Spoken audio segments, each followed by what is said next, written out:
Yes, it is, and we have quorum on the WebEx, so I can give you the 5 countdown if you're ready. Great. Sure. Okay, 5, 4, 3, 2, 1. Over to you, Mayor Stewart. Thanks very much. Good evening, Council. I'm reconvening the public hearing from April 15th, tonight being Tuesday, April 20th. Just want to make sure that you have your videos turned on when possible, so we know that we're maintaining quorum. We're all meeting remotely under Ministerial Order number M192. If our connections are lost during any portion of the hearing, we'll need to recess until the connection is restored. Members of the public can listen to proceedings via the live stream and YouTube link, which are on the live stream, and the addresses are there, and they're tweeted out at Van City Clerk. Video of council members speaking, presentations, amendments, and vote results will be projected to viewers when available. As you know, in-person participation for public hearings is not permitted under provincial health orders, so those providing comments to council will do so by phone, and the moderator will assist in patching people through. So can we have the roll call, please, Clerk? Yes, Mayor Stewart in the chair. Councillor Carr. Here. Councillor DiGenova. Present. Councillor Fry. Here. Councillor Swanson. Here. Councillor Hardwick. Present.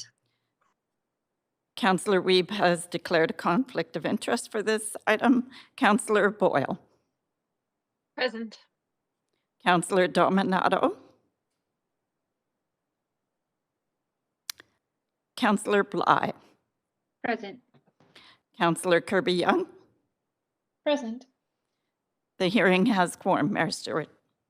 Thanks very much, clerks. Of course, we acknowledge we're on the traditional and unceded territories of the Musqueam, Squamish, and Tsleil-Waututh people, and thank them for having care for these lands and their great generosity to all of us who live here. Want to take a moment to recognize the staff as well, who do a great job day in and day out, and an extra congratulations to our new city manager, Paul Mulcree, who was officially hired today. So thank you, city manager. Before we begin, we have some announcements. Speakers have 5 minutes to make their comments and should limit their comments to the merits of the report being considered, saying whether you support or oppose the recommendations, and if you are a resident of Vancouver. Speakers may only speak once and should follow along on Twitter at Van City Clerks for updates so they don't miss their turn to speak. And any comments and agenda items can be submitted in writing on the online web form, vancouver.ca/public-hearing-comments. And that link is also tweeted out. Right, so we have a long-standing commitment here to equity, diversity, and inclusion, including respect for all genders. So just to remind council that when addressing speakers and staff, please avoid using gendered honorifics and instead use the first or last name, role, or title of the person who you're addressing. Our role here this evening is to be a quasi-judicial body, which means we're only to consider the merits of the rezoning application or heritage designation. Council members can ask clarifying questions from speakers, including the applicant, or technical advice from staff, but should save debate for after the close of the speakers list and when the report is moved. After hearing from speakers, council may approve the application in principle, refuse the application, or refer the application to staff for further consideration. As a reminder, council, at the hearing on April 15th, we approved items 1 to 3 with no changes, then continued with this item 4, receiving opening comments from staff. We asked questions, heard from 2 speakers on the public body and 6 speakers from the regular speakers list. And speaker 7 has presented and is, I believe, on the line tonight, so we can begin with questions to the speaker, then to continue with the remaining speakers on the list. I'm just looking here. This is the of course, the item we're considering is amendments to zoning and development bylaws to increase social housing in the RM4 and RM3A zoning districts. And as the clerk said, Councillor Webb has declared a conflict of interest to this item on April 15th. Any speakers who want to speak, please call 1-833-353-8610. And the participant code is 1061445 hashtag to get on the list. And that number is tweeted out and on the live stream. And so we'll start with Louis Villegas. And Councillor Carr has up to 5 minutes for questions, followed by Councillor Hardwick. So we have Louis Villegas on the line. Can you hear me, Mr. Mayor? We sure can. I'm going to, hi there. You've got questions from Councillor Hardwick and then Councillor Carr. Councillor Hardwick? Okay. Oh, sorry, I thought it was the other way around. Oh, sorry, that's what's on my queue here, but. Oh, no worries. I just had heard differently. So is it possible to get the slides back from the last presentation? I think it was slide number 4 from my notes that I wanted to touch on. Let's have a look. Clerks, are you able to do that? Mayor Stewart, we're just pulling it up. We would need a moment. Great. Thank you very much. That looks like the right thing. So Lewis, distilling from the essence of this slide, what I'm getting is that you're questioning the application of this social housing to 6 stories application in the neighborhoods across the city based on what you see the demand and distribution being of that housing. Am I getting the essence of this? Yeah, I think that's the essence of it. You know, the idea is that we can't keep doing the same thing and expect to get different results. I look at this recommendation as kind of a 30-cent return on a $1 investment in social housing. And that to me just seems to be pointing in the wrong direction. If we go on a neighborhood by neighborhood basis and we put 2 houses per neighborhood, in 50 neighborhoods, we would have 100 houses. At 11 people per house, we would have housing for 1,100. And that's the column on the left. And the column on the right takes off from the idea that we are using city-owned land to build housing. And then I look at several places in the city where a revitalization approach to neighborhoods would add housing as infill rather than as towers. And then I kind of give a ballpark figure based on urban design principles on the kinds of numbers we would achieve. And the kinds of numbers we would achieve are in the thousands. So I think it would be quite possible to achieve 30,000 housing units in Vancouver just by taking it on a neighborhood by neighborhood basis and doing things like revitalizing Hastings Street, bringing down the viaducts and revitalizing that area, revitalizing Kingsway. We could probably fit 1,000 homes along Venables between Commercial and Strathcona Park, where we right now have people living in tents. We could probably add about 1,000 units in East and West Boulevard. And then down along West 70th, which is a 1-mile-long street, right next to an apartment district.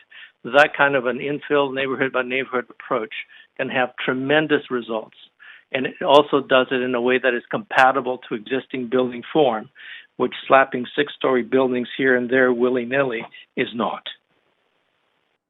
Well, I have 2 questions out of that. Is that 30,000 housed? Is that individuals or households? At the top of the right. I usually look at 2.2 people per home. So that would be 30,000 people housed. Okay, so not divided by 2.2. You understand the question? Yeah. What about the economics? Yeah. What we're hearing from the social housing developers is that this is the model that pencils out from a pro forma perspective, and the other models that, including staying within the existing zone capacity of 4 stories, is insufficient for them to make the numbers work. Well, if you stay within 4 stories, you don't need an elevator. If you stay within 4 stories, it's possible to provide 70 to 90% of the units with access directly from the sidewalk, which means that you don't need a corridor and you don't need 2 exit stairs. Typically, in 6-story buildings, corridors and exit stairs take up 15% of the floor area. So by staying within human scale right away, we incur a 15% saving. And then there's the cost of construction. The higher you go, the more structure you need, the more expensive it is to do everything, including supplying water and power. What about land inflation? Well, land inflation is, the housing crisis. So, land inflation is land inflation. So the cost of land is going to be the same. By building higher density, we're driving the housing crisis further. We're lifting land values higher in the neighborhood. By keeping housing within the existing neighborhood character, we stop speculation. But I am thinking that we are too far down this road, and to achieve this kind of housing, 30,000, 31,000 people, we're going to have to use city lands. That is the brownfield that exists between the Olympic Village and Canby Street, for example. And that is a big chunk of the Falls Creek Flats right now that are parking Teslas and things like that. Thanks so much. We're at the 5 minutes. Councillor Carr, you have questions to the speaker for up to 5. Yes, thanks. Thanks so much for presenting, and yeah, very interesting, Louis. So my first question is really following up from Councillor Hardwick, and you said that it's so, and from your slides, and when you said that it could be 3 to 4 stories, and entrance from the streets. I mean, the only kind of model I know of that really does that is like stacked townhomes. Is that what you're thinking of, or is there some different kind of housing model Yep. that's 3 to 4 stories, entrance from the street? Stacked townhouses definitely achieve that. Row houses in general achieve that. It depends what size of a unit you're trying to achieve. If you're housing, a family with 3 or 4 kids, you can probably do a 2-story unit. A stacked townhouse would be perfect. If you're housing seniors or somebody with some kind of an impairment, then we give them the ground access suites. Okay, so what is the cost per unit, and how do you achieve social housing when you're talking 3 to 4 stories? Potentially model like stacked townhouse. I mean, what is the affordability level there?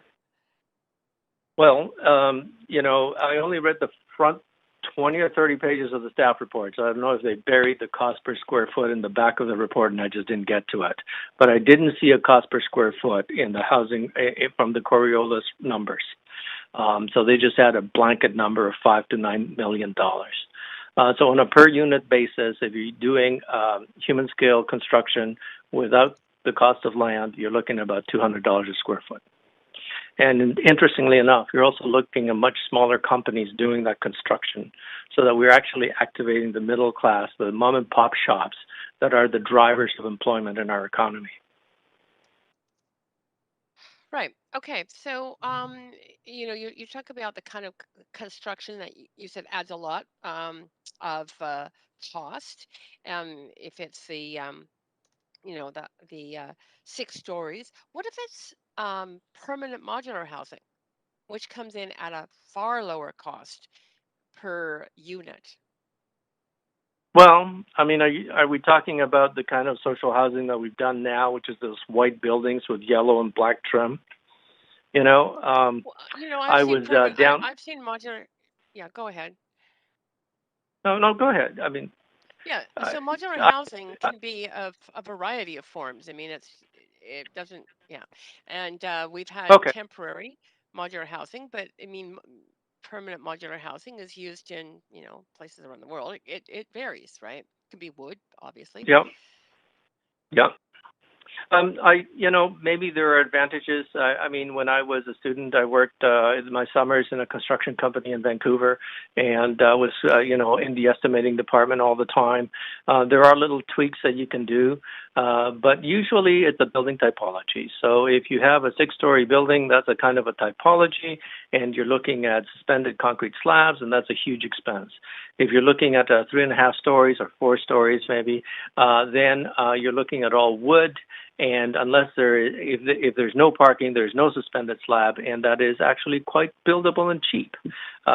Wood prices kicked up 300% recently, so there is a problem there, but hopefully that's going to come down again. And ultimately, we're going to have to do social housing by having government step in and absorb these costs. So if the city provides the land, that's a huge, huge advantage. If CMHC comes in and provides the building, that's a huge, huge advantage. And if BC Housing steps in and provides the operational costs, then we have the deal done. Yeah, I wish we had more city land.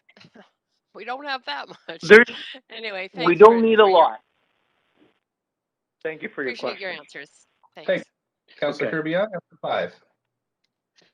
Yeah, thank you. And thanks for speaking. I just have one follow-up question. You mentioned staying at 4 stories. I believe that would negate the need for an elevator. And I'm just wondering how you deal with accessibility challenges then. If you don't have Well, in a yeah. multi-story.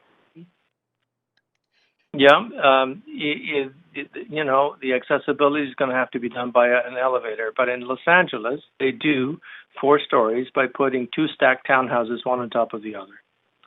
And sometimes the way that they handle a visit from somebody who cannot go upstairs is that there's a common area with a kitchen, and that they just simply have a visit there, and it's on the ground floor. Okay, so you would potentially be housing people by floor based on specific needs then? Is that also? Well, I think it would make sense to put the ground floor for people who are that have you know, there are problems with barriers. It would make sense to design housing for people that are in wheelchairs, for example, that are wider than the average 20-foot apartment that we usually put up. Those kinds of considerations are a little bit downstream, but they're real.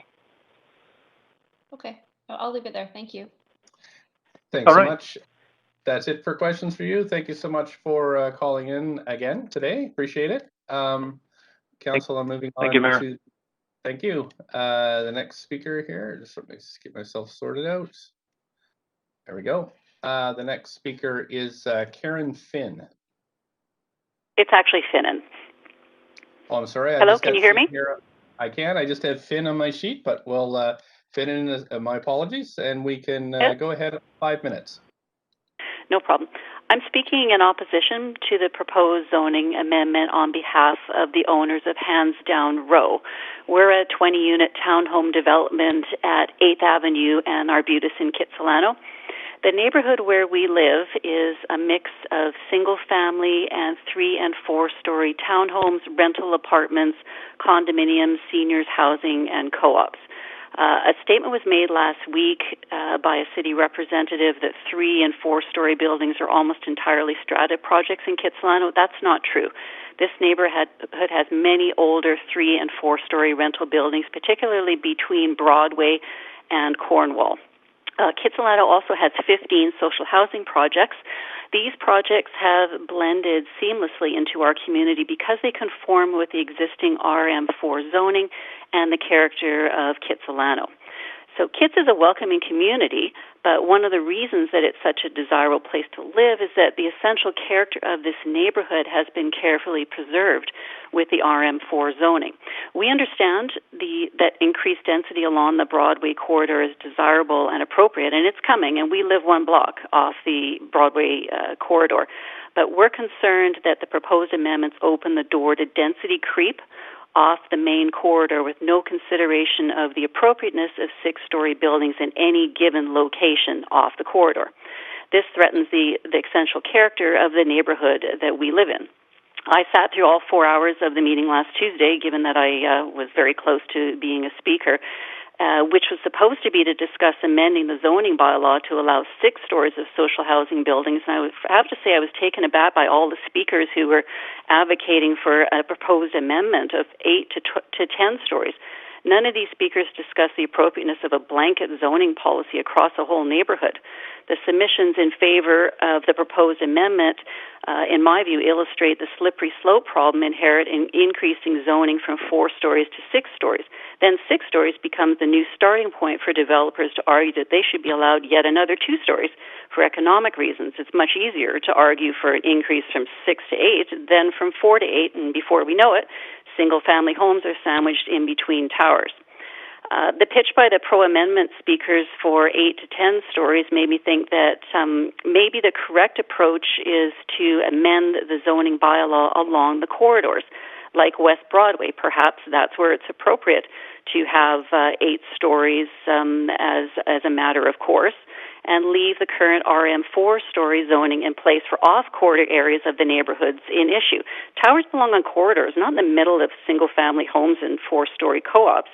Having said that, there may be off-corridor locations in kits where 6-story projects are appropriate. The applicants for permits for such buildings should be required to submit to the rezoning process to ensure community consultation is undertaken to address issues such as overshadowing, traffic, parking impacts. A blanket policy disregards the rights of existing residents in a neighborhood. We have a second concern, and it's the one more pressing for residents of the strata that I represent, and that's the exact scope of the definition of social housing, and that's unclear to us. The summary report indicates at footnote 2 on page 3 that supportive housing is a type of social housing, but that the, quote, focus of the report is social housing. The proposed amendments do not expressly exclude social housing. This issue is of acute importance to us because we are, BC Housing has proposed a 12-story, 140-unit supportive housing tower for the block between 7th and 8th in Arbutus. That project's currently awaiting the rezoning process. So the questions we need answered are, will supportive housing projects of 5 or 6 stories no longer require rezoning under the proposed amendments? Will the rezoning of the proposed 12-story project at 7th at Arbutus proceed on the basis that 6 stories is the starting point rather than RM4 zoning? And I'd like to know what the meaning of the phrase deeper levels of affordability means. That was used last week at the April 13th hearing. Is that city speak for supportive housing? So if the proposed amendments apply to supportive housing, they're going to further reduce the already inadequate degree of community consultation that we're experiencing in this neighborhood, and any neighborhood BC Housing has announced supportive housing. We're struggling with a lack of good faith public consultation with BC Housing concerning the proposed project in our neighborhood, and we're opposed to any further erosion of the right to public consultation. Expediency in the approval process should not be the primary consideration when it comes to facilitating the development of social housing. There's a reason why a rezoning process is in place. The city owes a duty to all its citizens to allow their views to be heard on zoning changes to their immediate neighborhood. The position of the Kitsilano residents that I represent is that the proposed amendments to the zoning development bylaw should be referred back pending clarification of the definition of social housing. Supportive housing should not silently be swept into the proposed amendment without citizens being made aware. Thank you, Speaker. You're well over your time, but you do have a question from Councillor Hardwick. Councillor Hardwick, up to 5 minutes. You might be on mute. Thank you very much. Yep. Sorry, just delay switching screens there. No problem at all. Thank you. I just want to go over and make sure I understand what you're saying. You use the example of Kitsilano and the fact that it is a diverse neighborhood and supports a lot of mixed housing typologies, and that you felt that it was important to respect the character of the neighborhood. And Kitsilano is only one of a handful of neighborhoods that are being considered under this change. What do you think good faith, trust building public consultation would look like for this? Are you suggesting that it should continue to be viewed on a one-by-one basis in terms of anything that deviates from the existing zoning? Is that accurate? I do think that's correct, because there's certain areas where, as I say, 6 stories may well be appropriate, and there's other areas where 6 stories would be entirely inappropriate, and to just have a blanket policy doesn't allow the neighbors adjacent to these sites to express their views on the appropriateness with respect to any given site. But we've also heard the argument that in the media recently that the residents in the area shouldn't be able to make any determination over the social housing. Did you hear that as well? I don't know who's making that argument, but I certainly don't agree with it. Why would I, as a resident of a neighborhood, not have the right to have some voice in what's being built in my neighborhood?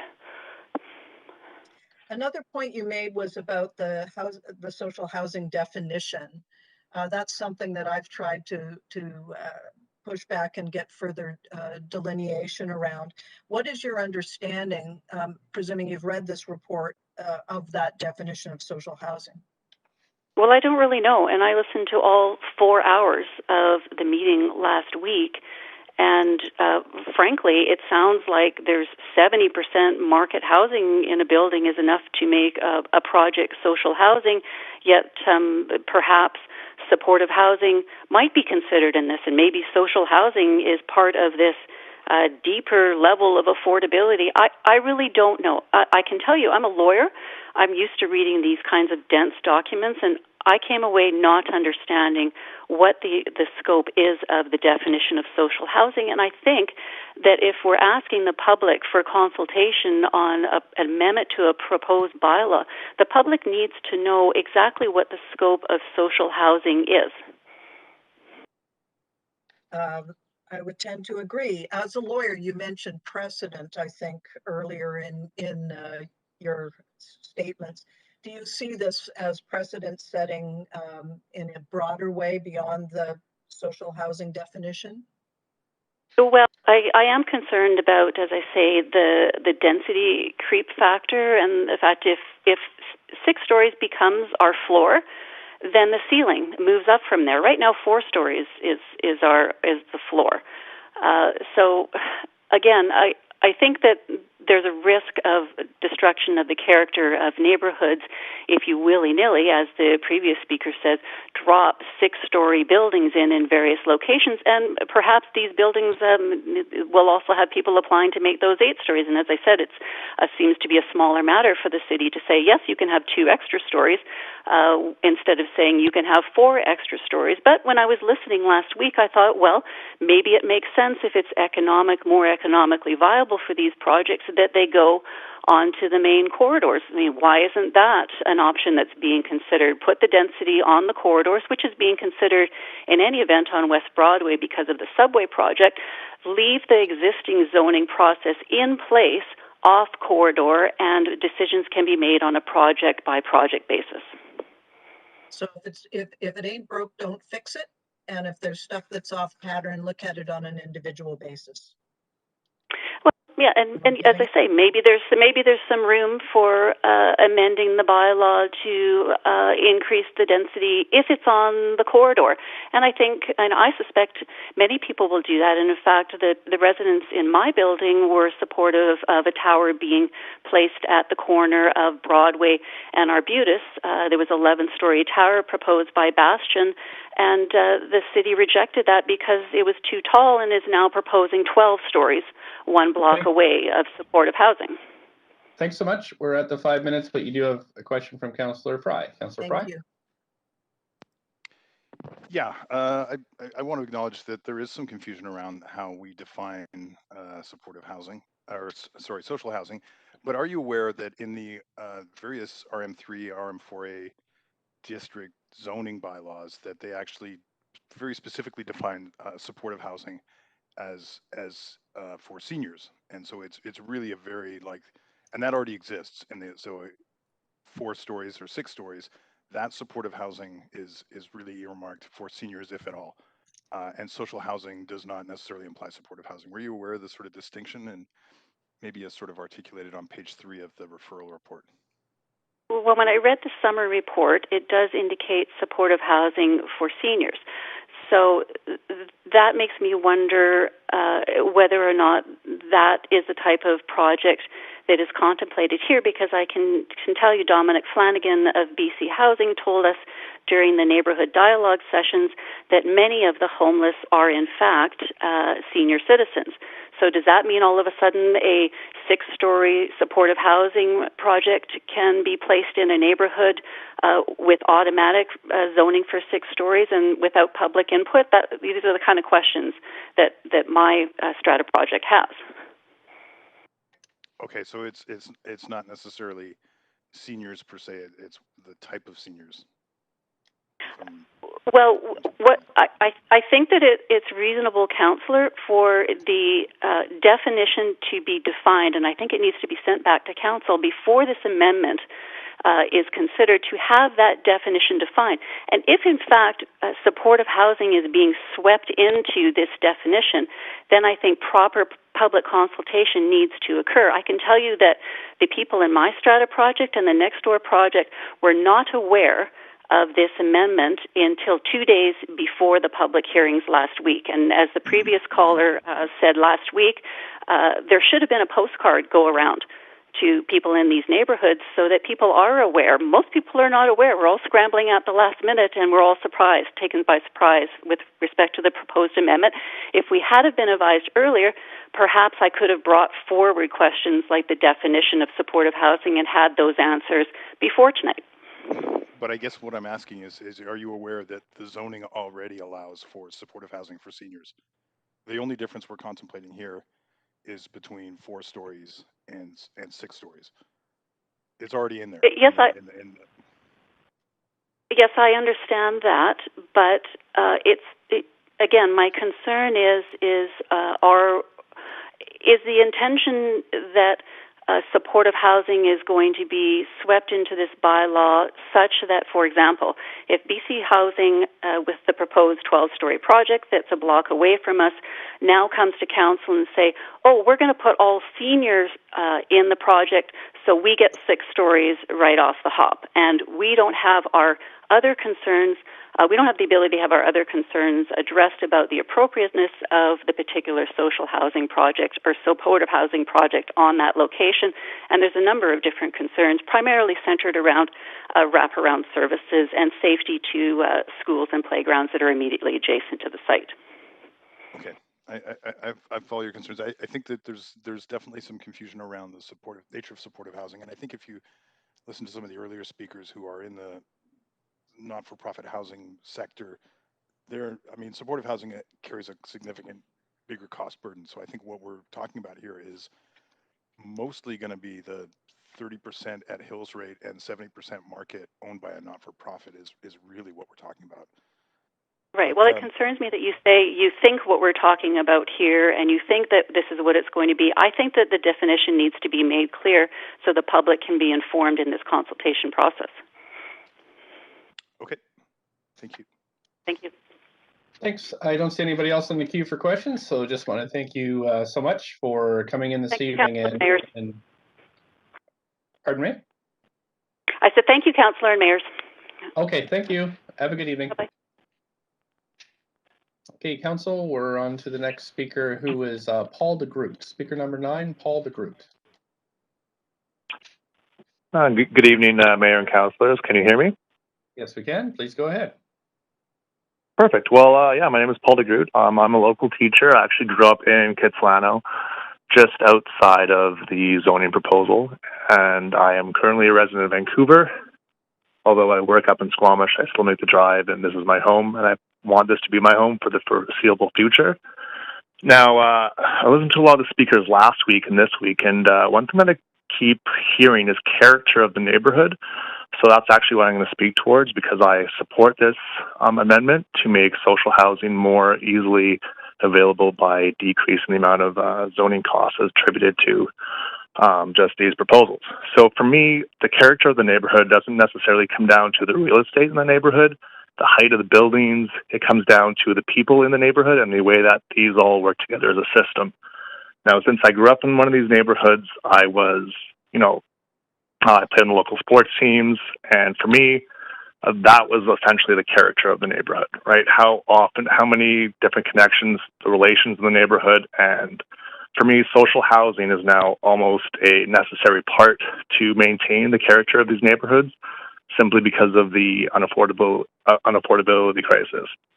Me personally, I'm a teacher. I chose this profession not to make money, but to make a difference in my community. In my spare time, I coach.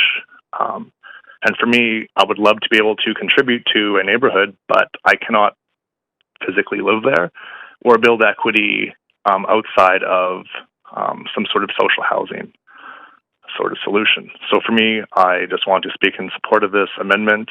And people my age, specifically millennials, we are, the people that grew up in Vancouver, there's a lot of despair, there's not a lot of hope. So when I did hear about this proposal, I immediately put myself on the speakers list just to kind of voice my support and say that this is a step in the right direction. For the research that I've done previously in some student projects associated with housing, yes, I truly believe in up, not out. Now up because of, yes, the inflated land costs that are going to continue to be rising and rising is not something that's going to be going away anytime soon.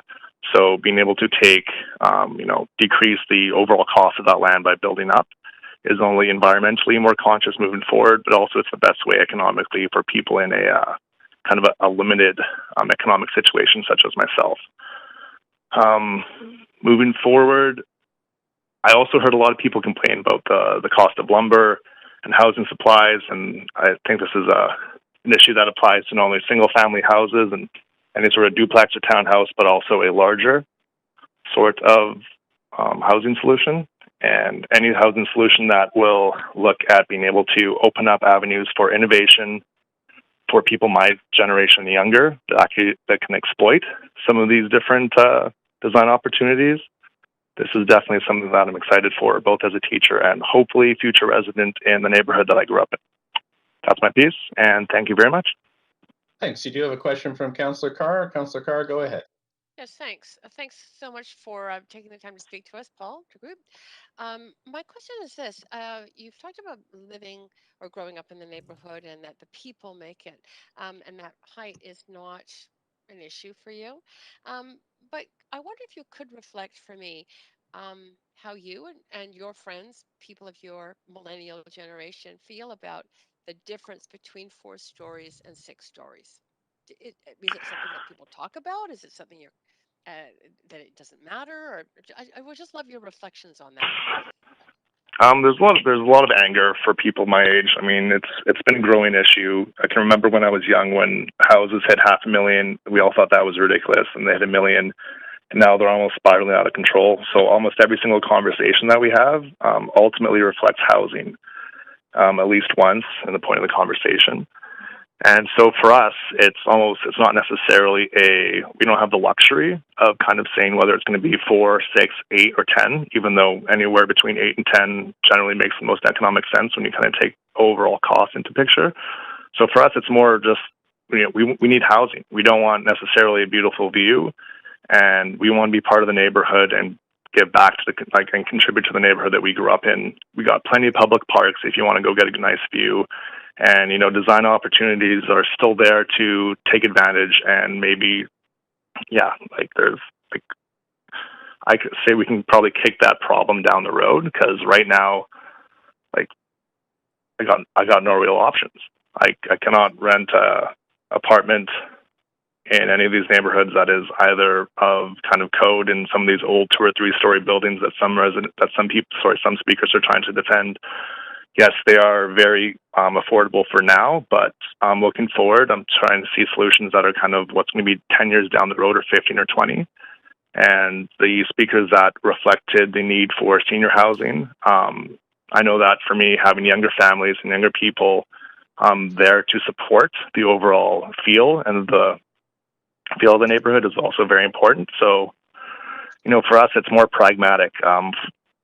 6 stories is great. I would support a 8-story amendment, but at the same time, I know that we operate as a community in a system, and the residents that live there, their voice also needs to be respected.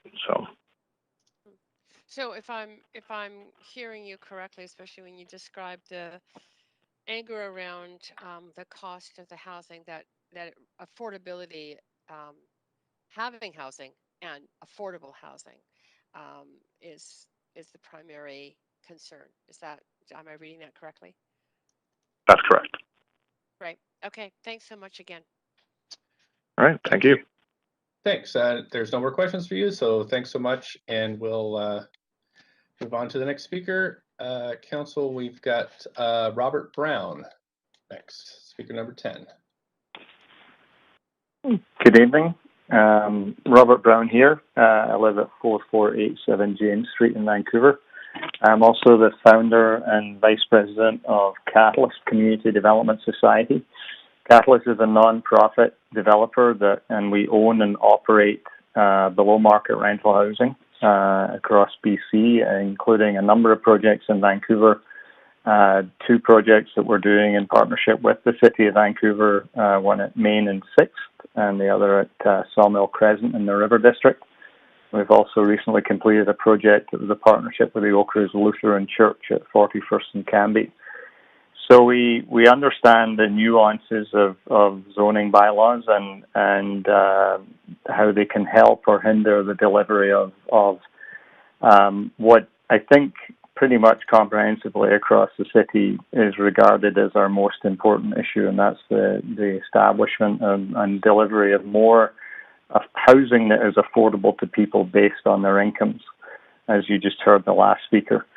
I'm here to support the amendment of the RM bylaw to the existing RM bylaws as proposed to allow for the renewal and expansion of existing social housing buildings. The focus of my comments is going to be on the issue before the public hearing tonight, which is regarding the amendments to the RM zoning. Remembering that this is we're only talking about allowing heights up to 6 stories for social housing, which requires that this housing be owned and operated by non-profits. So we're not going to run the risk of having market development over 4 stories. When Catalyst looks at the redevelopment within an existing neighbourhood, including in the RM zones, we look at a number of different things, and some of the key factors are: does the project deliver affordable housing at rents that are affordable based on people's incomes? We are also concerned for the existing tenants within any buildings that we are developing and reducing the impact of relocations. We do that because that is our mission as a non-profit society, and we are governed by the city relocation policies, and I congratulate the city on very comprehensive relocation policies. We also look at neighbourliness and how we fit into the neighbourhood. We do that through our design approach, and we also do it through complying with design guidelines. And the proposed guidelines and the amendments to the RM4 zones are strong, and they will control and limit buildings so that they are friendly to their neighbours. We obviously also look at financial sustainability, and that's made up of a number of key drivers. I'll just touch on some of them tonight. Rezoning has been said, it takes time, and if that need for rezoning can be removed in certain circumstances, then that can significantly improve affordability. It can also guard against rising costs. We can also save money on fees and also on consulting time, holding costs, and loss of income. All of these savings would be converted into affordability in our buildings. It also reduces risk as funders are more able to and willing to fund projects. We're also concerned, obviously, with the relocation of tenants, as I say, because that is our mission. We are in the operation of housing people, not making them homeless. So it's critical to us that we treat the residents carefully and with respect. But part of what we would do in any redevelopment of existing rental, whether it's market rental or below market rental, is to deliver replacement housing at the same rents. That's our objective, and the relocation policies are pretty strong in that area. We also get support from the city in various forms, and that is in the waiver of development cost charges, and in some cases through the CHIP grant. But you can't have a policy that relies on only funding and supporting projects that receive other levels of government funding, because when that funding is not there, these projects don't happen. And we believe that we need a range of different levels of affordability. Thanks so much. I'm just going to interrupt you there. You are at your 5 minutes, but you do have questions. So I'm going to call on Councillor Swanson. Up to 5 minutes, please. Yeah, thanks so much for coming in. I've got two questions. Thank you. My main one is a bit long here. So we've gotten a lot of emails and some speakers who have said that this rezoning would destroy existing affordability of market or non-market housing and replace it with social housing where 70% of the units can be at market rent. So they're afraid that with this rezoning, housing will actually become less affordable. So I'm wondering how you respond to that argument. Yeah. It's a critical question to ask. I mean, obviously, you don't want to adopt policies that are going to be bringing in or resulting in a loss of affordability. But the only a couple of things I can say is that one, that the projects that we have seen and have been involved with that do replace existing rental housing, we have not seen a decline in the level of affordability. And in the vast majority of cases, we've seen the existing tenants being relocated to homes that are at or below the level of rent that they're currently paying. And then we have additional housing, obviously, that's provided on top of that, because that's the whole exercise, is to expand and renew the existing housing stock. And the second part, I think, again, as I mentioned at the beginning, is that this zoning amendment is only in the case of social housing that yes, I understand there's a much discussion about the definition, but one of the key definitions of social housing is that it has to be owned and operated by nonprofits. And nonprofits, as I say, are first of all not in the business of making people homeless. And they are not in the business of trying to increase rents on people. So wherever possible, in alignment with their missions, they will be delivering greater affordability, and in the process renewing the existing stock and expanding it. Okay, I have one other question, and that is, have you guys considered using permanent modular for cheapness? I was interested in a comment earlier. I've personally been involved in 2 permanent modular housing projects, and they are, in those cases, have been more expensive than regular construction.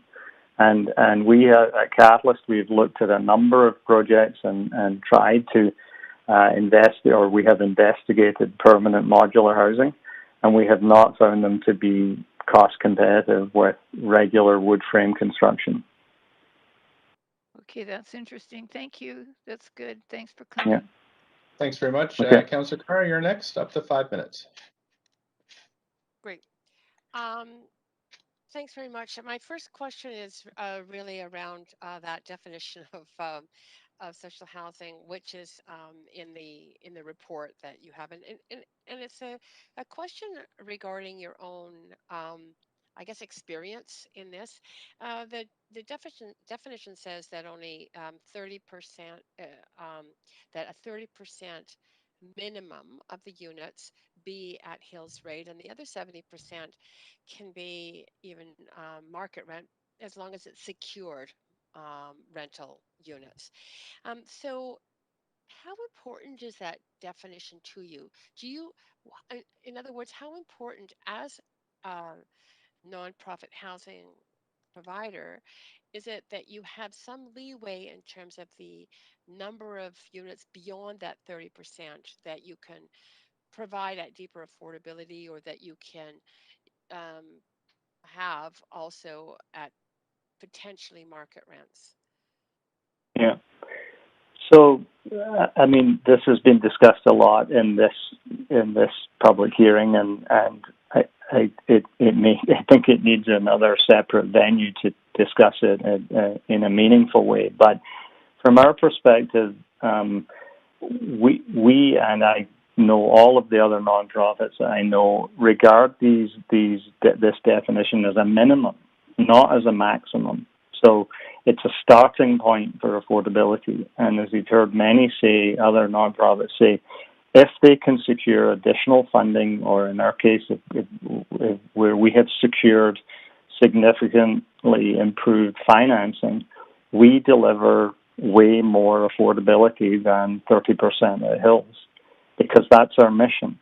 So, but the challenge is if you were to change the definition, you by default will only be able to deliver social housing by the new definition if you have other government funding. And that's what I was saying earlier, that if you do that, you run the risk that your affordable housing policy in the City of Vancouver becomes a lame duck policy if the other levels of government stop funding projects. And the other thing is, even now when they are funding them, they're not funding all of them. So if you don't secure that funding and your social housing definition is significantly different from what it is, you end up not being able to build any affordable housing. So this is the yeah. Okay. That was very clear, and I'm very happy that that is on the public record. Yeah.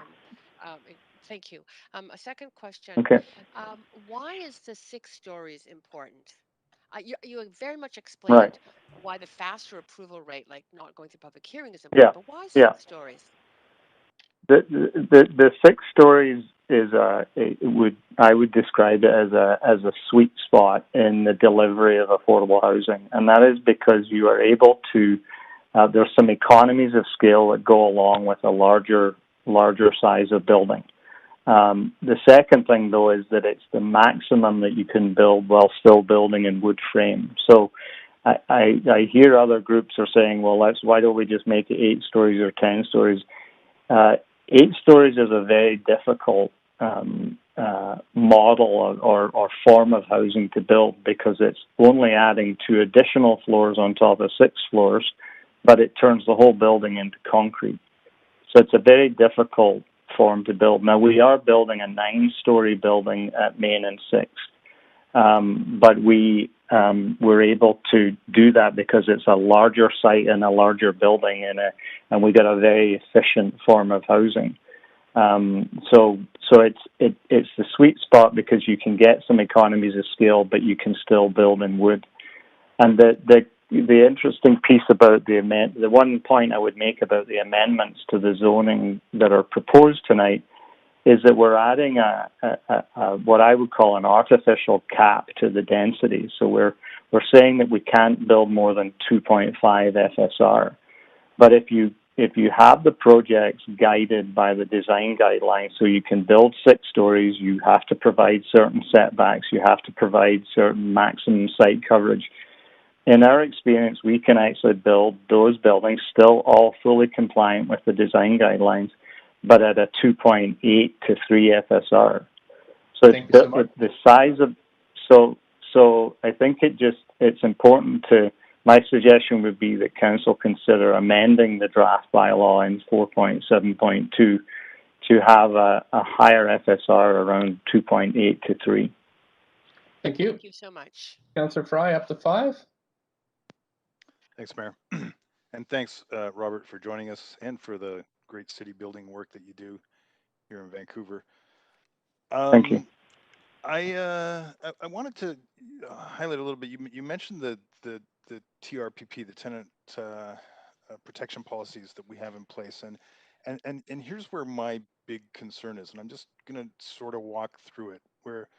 Where we talk about social housing with at least 30% being below Hills, and we know that Hills, as a benchmark for housing affordability, is still higher than a lot of older market rentals where somebody may have been there for 15 years and paying these sort of older rents.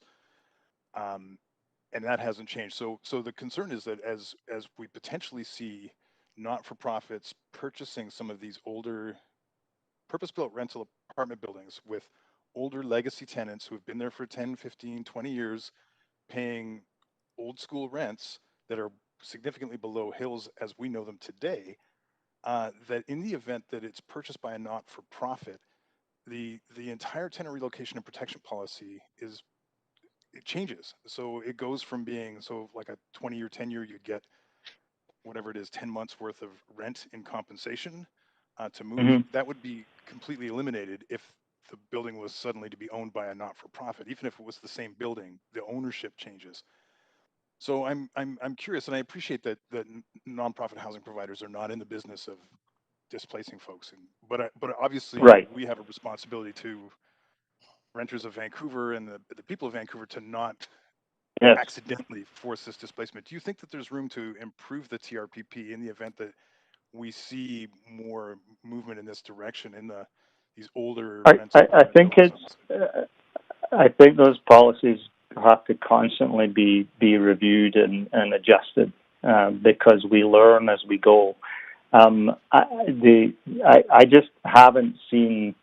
First of all, the idea of nonprofits being able to go out and buy rental apartment buildings in the market is, to be really frank, a stretch.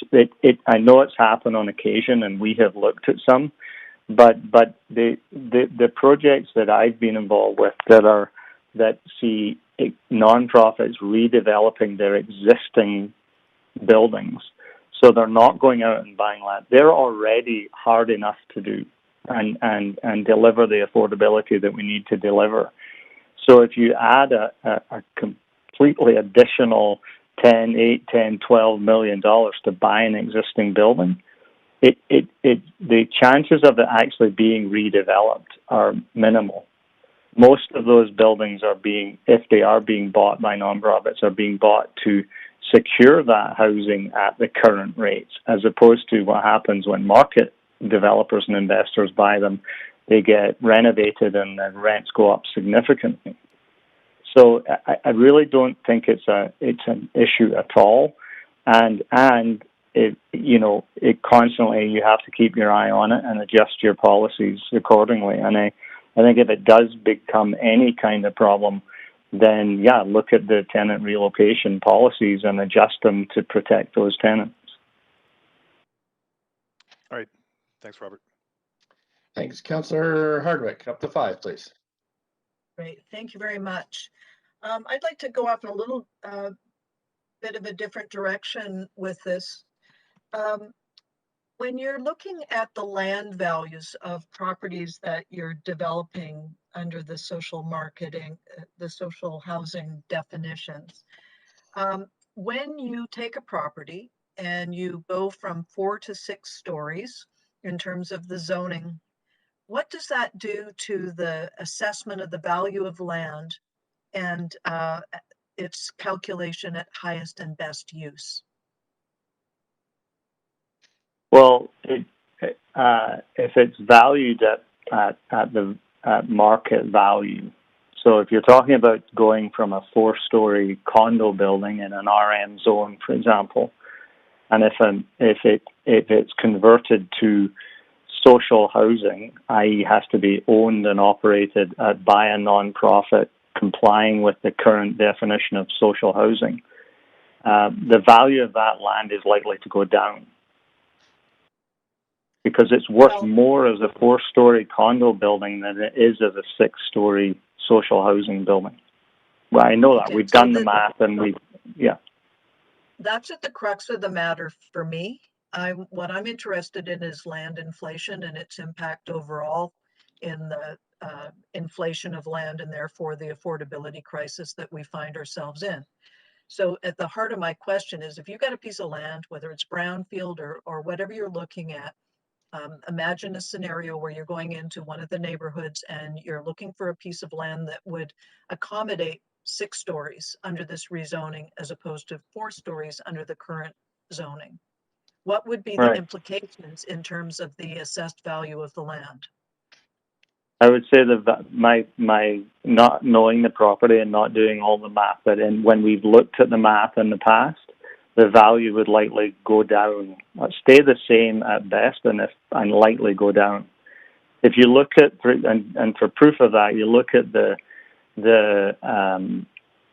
on the C2 sites on the main arterials, where the city said, we'll allow you to do 4-story condo or 6-story rental, right? And then some of those projects were developed at condo, and some were developed at market rental, which tells me that the value is around the same, or else you would have one being way more predominant than the other. And so if you're talking about in effect rezoning land from 4-story condo to 6-story social housing, then the value will at a minimum stay the same, or in all likelihood will decrease. Well, it seems to me that we need an answer on that question, and I thank you for exploring it with me. But it does go to the heart of the matter for me as I look at the land inflation that has been so rampant across the city. And so if we're enabling this, the implications there would be if the land value is higher at the 6 stories than at the 4 stories, notwithstanding the type of use, whether it's market, condos or rental, in this case still 70% market under the model allowance. What does that do? Is that going to add additional land inflation to, is it going to put more fuel on the fire? I'm saying it will not. Absolutely not. And because the value of the land is predicated on what you can put on it. And what you can put on it is not just how many square feet you can build, it's what you can do with those square feet that affect the value. So if you, for example, if you have a 4-story condo building, if you make that a 4-story market rental building, the value goes down.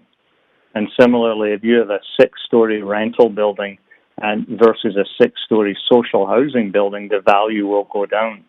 And whenever we've looked at the math and we've had market appraisers appraise properties, and they're where they value 4-story condo land compared to 6-story social housing land, the values go down. Well, I suspect I'm getting short on time. I just hope staff are listening to this, because this will be a line of questioning that I'll follow up on later. And I very much appreciate your insights. Thank you. Thanks, Councillor Kirby-Young, up to 5 minutes.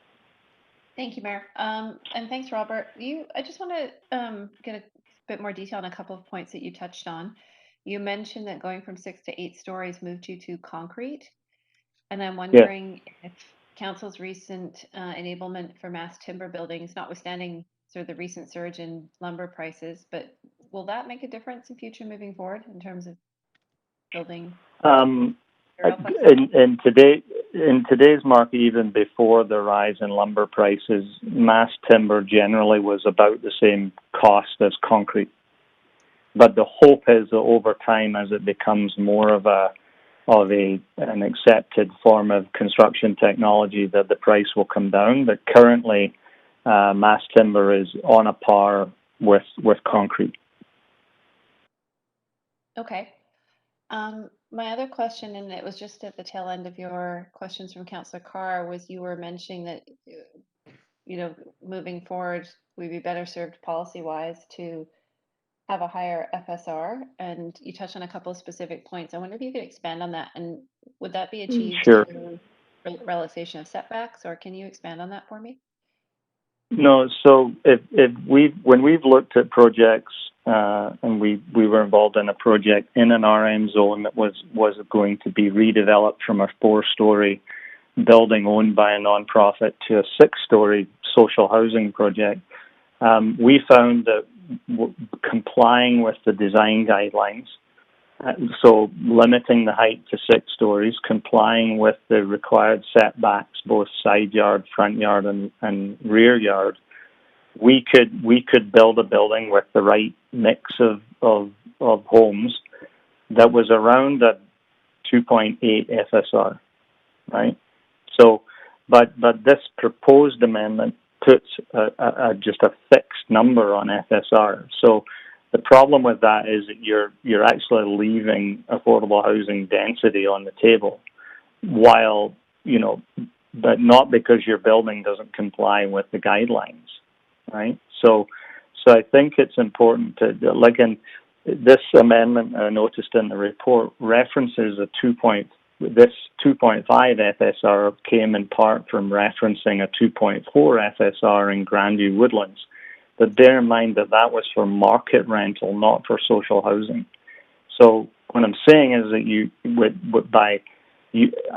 in our experience, when we design buildings, we could design buildings that conform to these guidelines that could actually achieve 2.8 FSR, which is a 10% increase in the amount of affordable housing we can deliver.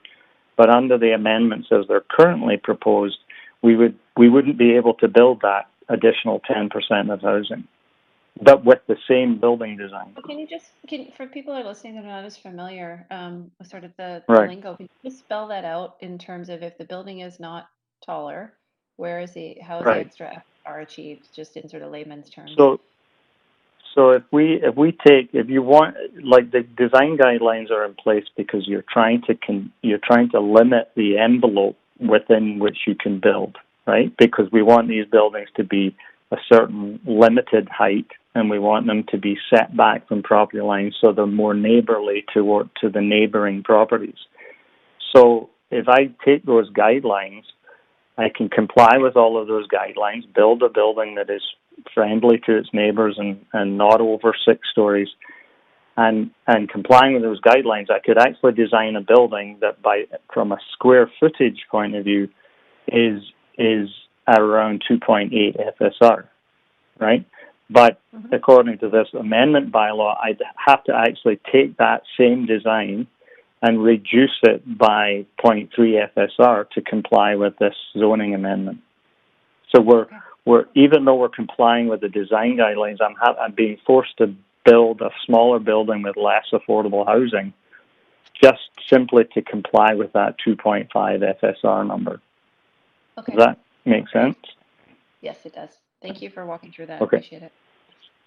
Okay. Thank you all so much. That's it for questions this evening. So just appreciate you participating tonight. Thank you so much. And I'm going to move on to the next speaker. Council, we have Tiffany DeZita, speaker number 11. Yes, thank you, Mayor and Council, for the opportunity to speak tonight. I'm Tiffany DeZita, and I'm not a resident of Vancouver, but I am the Executive Director of Community Land Trust. And for those not familiar with our nonprofit organization, we are the real estate development arm of the Cooperative Housing Federation of BC. And you heard from our CEO, Tom Armstrong, last week.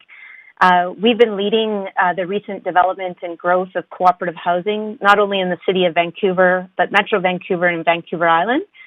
We have a portfolio right now of approximately 2,800 nonprofit and co-op homes that are either occupied or in various stages of development and construction.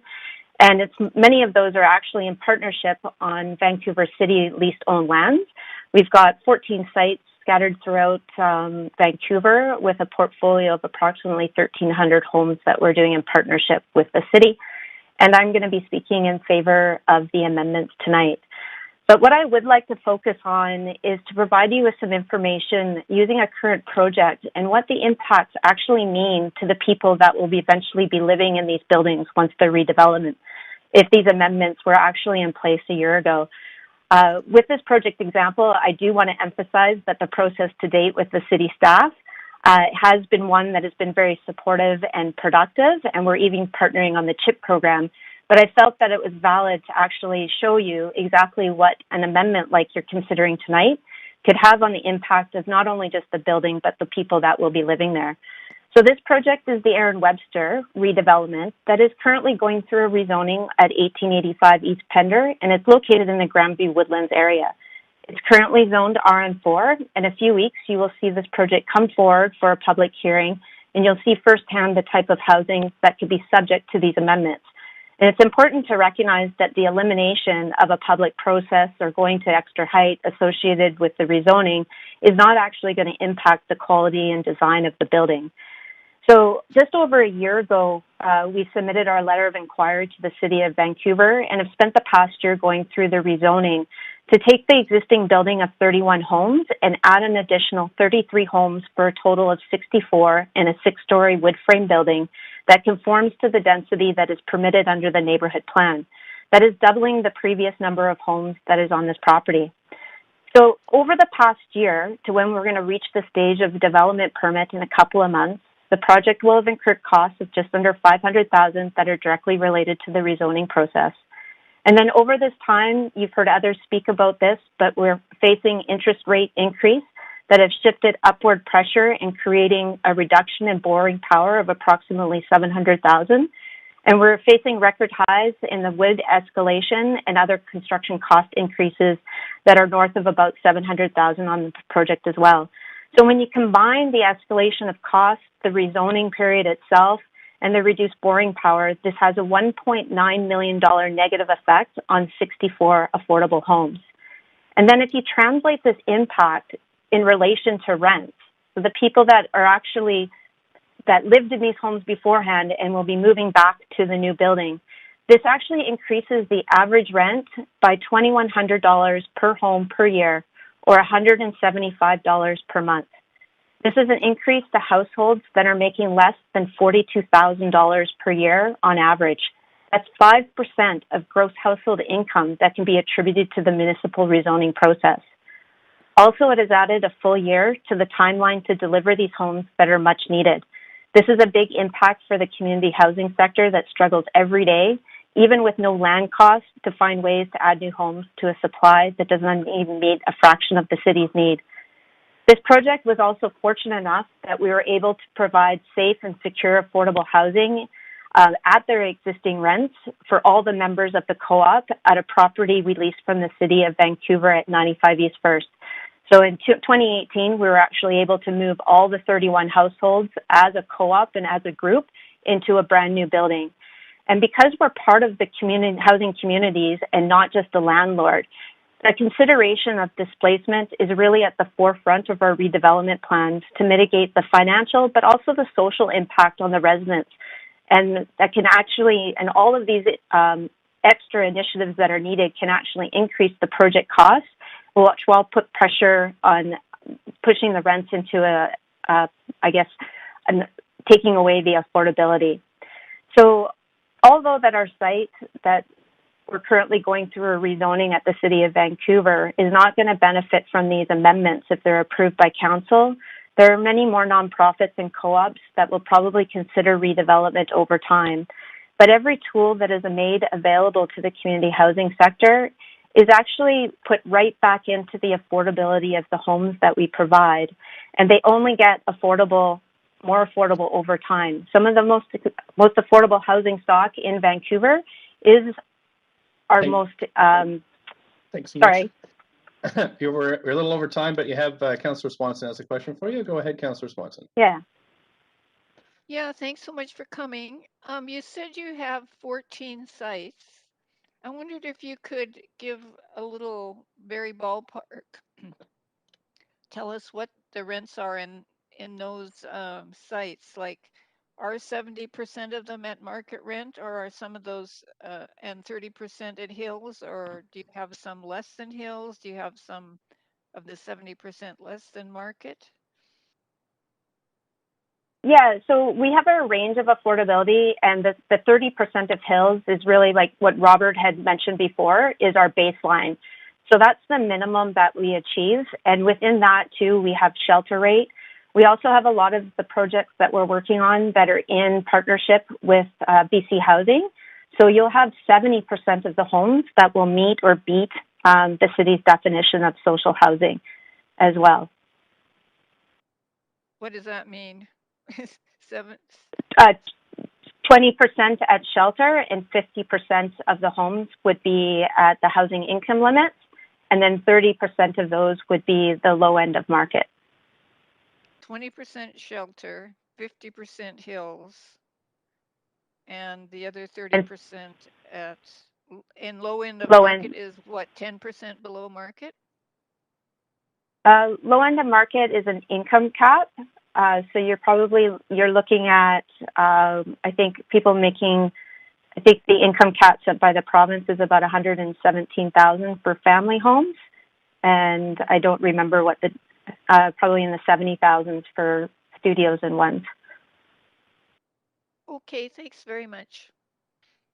Thanks. That's it for questions. Thank you so much for coming in, Council. Just messaging with the clerk here, and if we need extra time to finish this item, we'll be back here tomorrow night at 6 p.m. So we are at 7:15 now with a number of speakers left, and we're going to move to our next speaker Right now, we have speaker number 12, which is Roanna Rezel. Hello. Hi there. You have up to 5 minutes. Please go ahead. Okay. Thank you, Chair and Council, for giving me the chance to speak to this motion. And I'm really sorry if you hear a toddler in the background. I'm looking after my son at the same time. I support this motion. 2,000 residents in Vancouver will be sleeping on the streets tonight. That's just the tip of the iceberg. Thousands more in a situation what is considered hidden homelessness. That is, people who are crashing on a couch or some other temporary housing. There are many low and middle income families who are precariously housed. One missed paycheck or one eviction away from homelessness. I'm not going to speak at great length about why this motion helps. I think the speakers who spoke before me have done an excellent job. But what I'm going to say is that this motion doesn't go far enough. Vancouver needs a plan that solves the housing problem, not one that partially ameliorates it.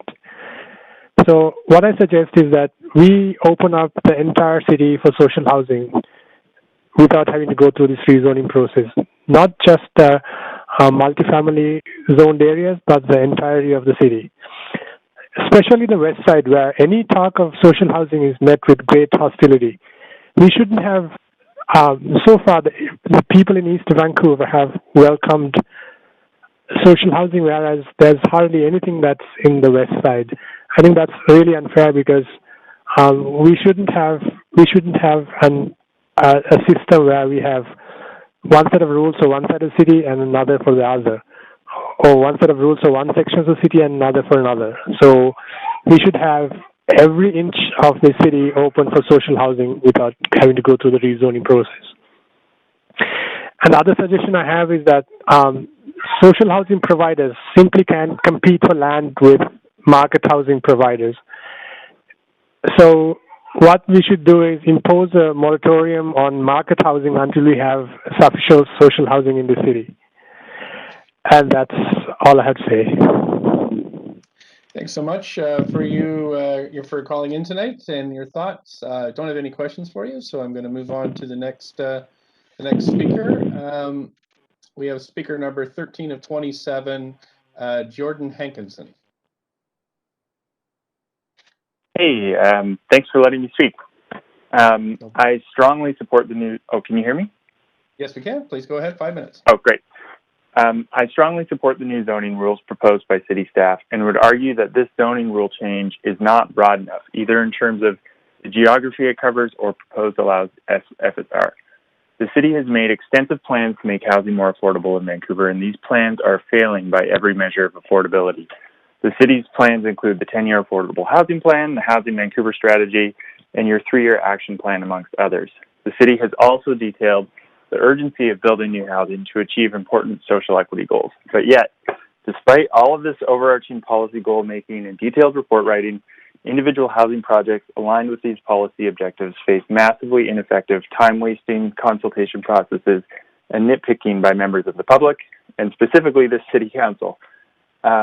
As we heard so clearly last week and earlier tonight from the experts in nonprofit housing development, these endless consultations add to the cost of new housing and delay new housing coming online in the middle of a housing affordability crisis that is more acute than it's ever been. We elected this city council to enact policy and see those policies through with staff.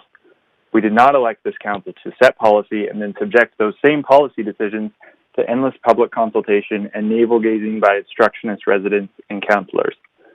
As an example, the process this council went through with respect to 3084 West 4th should be deeply embarrassing. This was a 6-story, no-brainer affordable housing project on an arterial, and a number of councillors thought it was more important to opine on facade choices, sidewalk shading, vegetation, and concern over how much profit the developer would get than to just build the housing that we so desperately need. I would argue that while this proposed... Speaker, I just remind you to stick to this project and just to be careful not to impugn any of the motives of any councillors or speakers. Yeah, thanks so much. That's totally fair.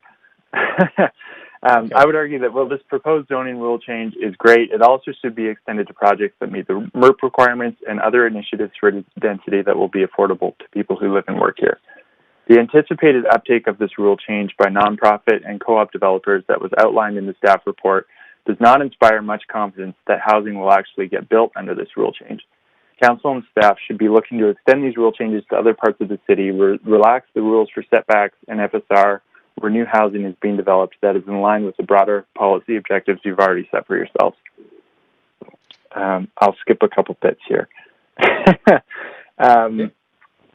Yeah, I think that's good. I'll spare you some of the other editorial. Thanks for listening. And, you know, our family lives in East Van near Commercial Drive currently, but like so many other young families, we've been priced out of Vancouver, and we're actually moving next month out of the city. And so I care really passionately about this. I'm super frustrated by how long it takes housing to get built. And, you know, we're following a lot of our other younger family friends who've already left. And somebody earlier on the call mentioned that, you know, they care more about having adequate housing than, you know, what some people think about neighborhood character or appropriateness of density. And, you know, I totally agree with that, because I think people just need a place to live. And this is a really super important initiative to create housing for people who live here. So thanks for listening. Thank you so much. You don't have any questions, so I'll just thank you so much for participating tonight. And I'm going to move on to the next speaker. Council, we have speaker number 14, Simon Davey. Good evening, Mayor and Council. Can you hear me? Sure can, up to 5 minutes, whenever you're ready. Excellent. Thank you for having the time this evening. I am a resident of Vancouver. I live at 1811 East 14th.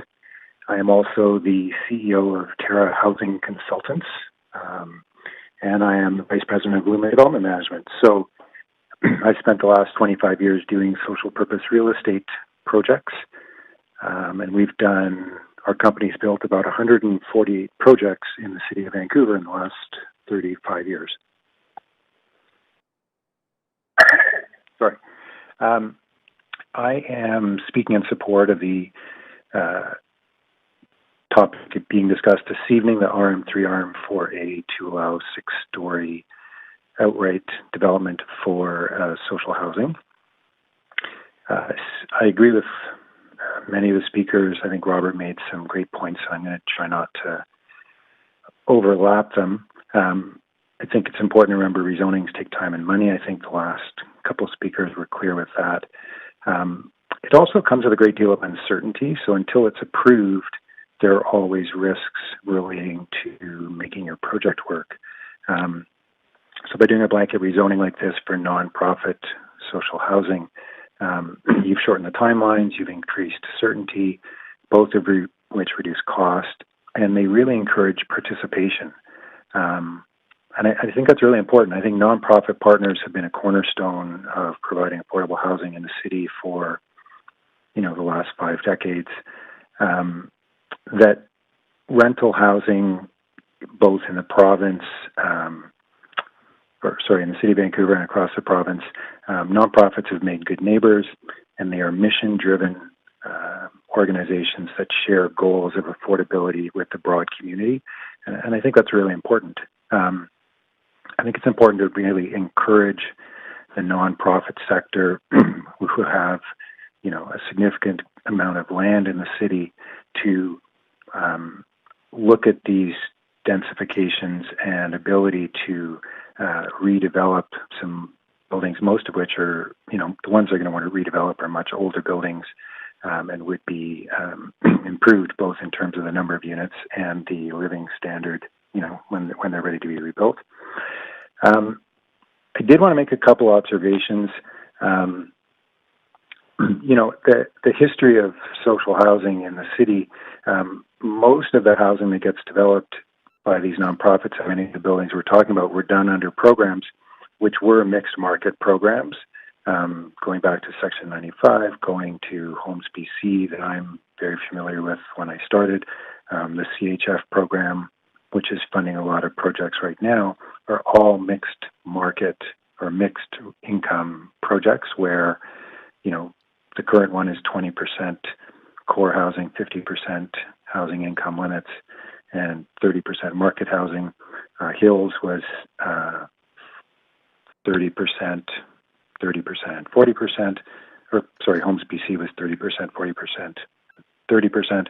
So it's been a very common practice. I think the definition of social housing is very important. I think it's super clear that it's a non-profit-owned project, which is, stops the discussion about market developers and looking at this as a new floor. This is very much about nonprofits. And, I think that ability to know what you can do helps with the pro formas. Sorry, I'm conscious of time as well. I wanted to comment that core housing, just so we're clear, even if there's no capital costs whatsoever and no debt, core housing costs money every day. So the rents that come in don't cover the operating cost of those units, so they all need subsidy from somewhere. The housing income limits units, if I was to just sort of generalize a non-specific building, a Hills unit needs about 60% equity and free land to work. So it can only carry about 40% debt. And so most Hills units, Hills units aren't supporting core units. You need those market units to support core units and Hills units, or you need those government programs. And the government programs are competitive. They're put out for the entire province. So in order to attract those dollars to the city of Vancouver, we need to make sure that we're as competitive as possible. I think this rezoning or changing the zoning to allow 6 stories directly and not having to go through rezoning for nonprofits does bring more certainty to those projects, which makes them more competitive, which hopefully means more of those dollars can stay in Vancouver that become available. Thank you. That is the 5 minutes, and just wanted to thank you so much for calling in, and don't have any questions for you this evening. So I'll just again thank you, and I'll be moving on to the next speaker. Thank you so much. We have speaker number 15, Tracy Main. Hello, Mr. Mayor and councillors. My name is Tracy Main, and I am a resident of Vancouver. I am here on behalf of the Strata Council for Strata BCS 3183, which is also known as Canvas. Our Strata Council has submitted a written letter to Council after we became aware of the public hearing and the proposed amendments to the zoning and development bylaw. We rely on the content of our letter. Our reasons for opposing the proposed amendments to the zoning and redevelopment bylaws are twofold. First, our neighborhood was not provided with notice or consulted regarding what is a significant change in potential development in our area. Although our community is highly engaged in the many development issues in Kitsilano, including the Broadway plan and the proposed 140 units of supportive housing being proposed by the city and BC Housing at 7th, 8th, and Arbutus, we only learned of this hearing from a Georgia Strait article on April the 13th. On its face, the amendments will immediately allow for buildings that are essentially twice the height of most other buildings in the neighborhood. These developments will be able to go forward without any rezoning application. In light of this, the community should be provided with a more fulsome opportunity to consider and understand the impact of these amendments. Secondly, the proposed amendments are being made to facilitate the construction of social housing around Vancouver, but the definition of social housing in the city's own zoning and development bylaws has not been defined consistently or transparently. We understand that based on a motion brought by Councillor Fry on May 26, 2020, and approved in an amended form on June 2nd of 2020, the city staff were to study the definition of social housing being used by the city and instructed to come up with a new and consistent definition. As far as we are aware, that has not yet occurred. In light of this, we don't see how the council can vote to approve something that they have agreed is unclear and non-transparent. In light of this, we are opposing these amendments in their present form. We ask for these amendments to be referred back until the definition of social housing has been clarified so that those of us in the community and you yourselves can have a better understanding of what is being considered and the potential impact on our local community. Thank you so much for your input. I don't see any questions for you, so I'm going to move on to the next speaker. But again, thanks so much for participating this evening. Thank you. Thank you. The next speaker, actually, Council, you know, it's 7:30 and my legs are going numb, so I think I just, if we could take a 5-minute break and just stretch. We've gone an hour and a half. After the 5 minutes, we'd come back to Colin McGrath, who's speaker number 16. So 7:30, we'll come back at 7:35. Thank you, Council.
Wait until people get situated.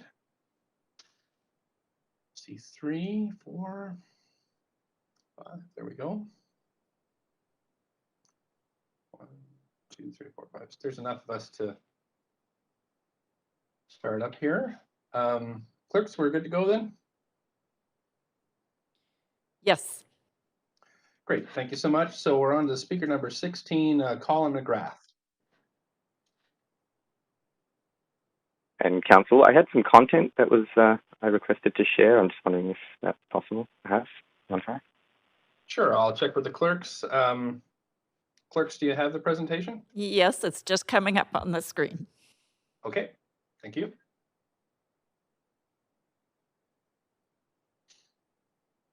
Gotcha. Mindful of the 5 minutes.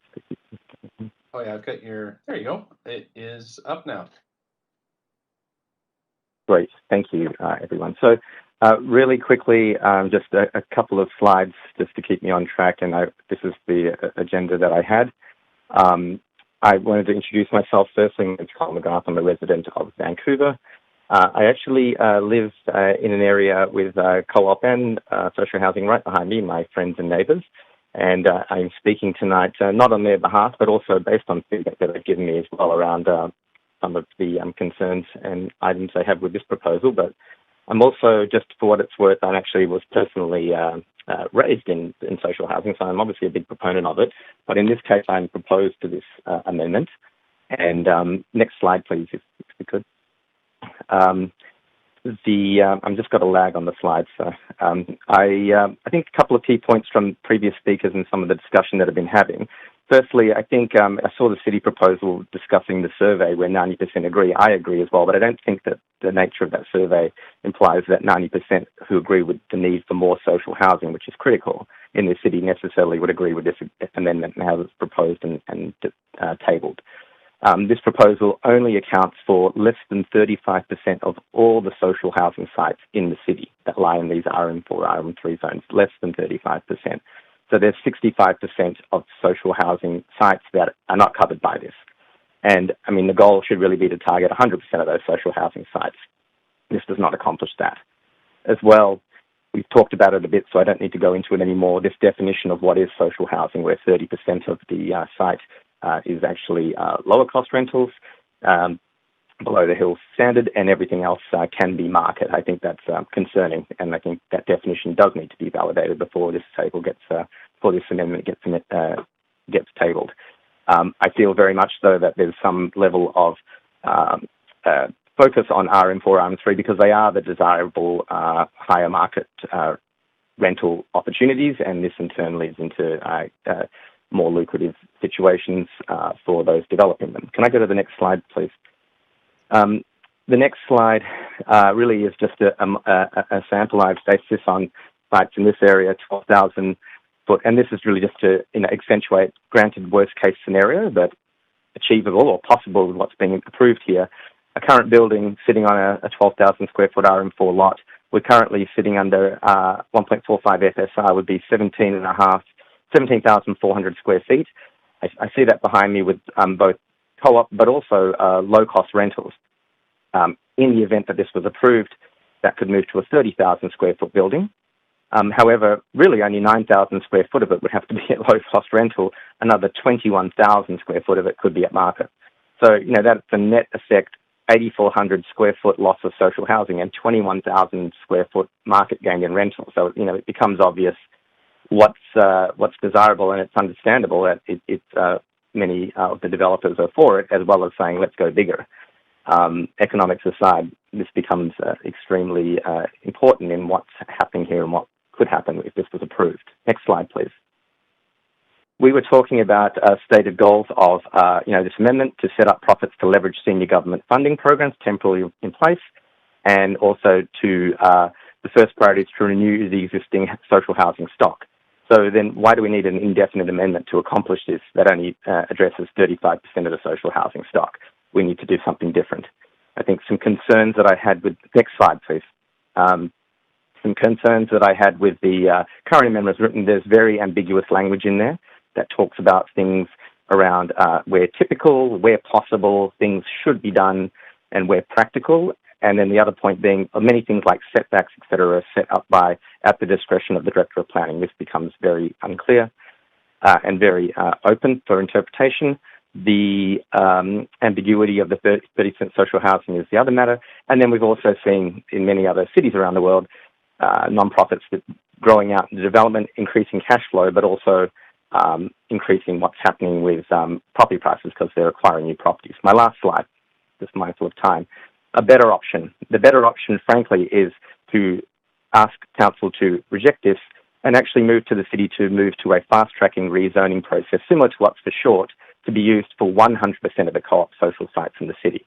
This would ensure that it's focused across all of those sites, not just 35% of them, and also would be something that could be modified and adjusted, especially as we see changing data from COVID and what the need will be for co-op and social housing, which is dramatically changing. So I've seen 2016 data being presented, but we all know, given the last year, the profile's changing, and I think that this gives us the option to adjust appropriately at that time.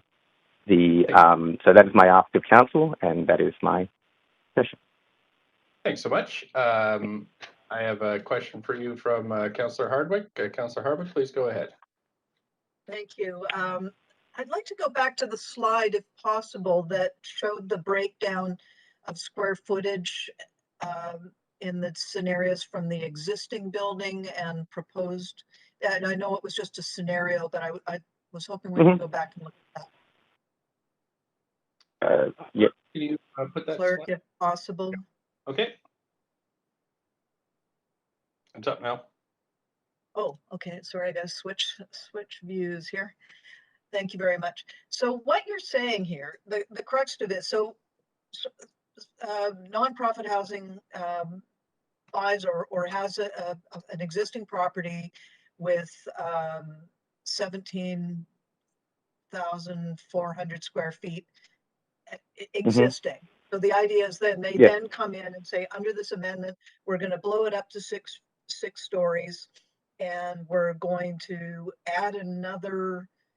Well, it's going to now be 30,000 square feet, but only the 30% of the new total would be allocated towards low income housing. So in fact, the actual amount attributable to the 30% social housing in this awkward definition. So we're actually losing square footage under this scenario.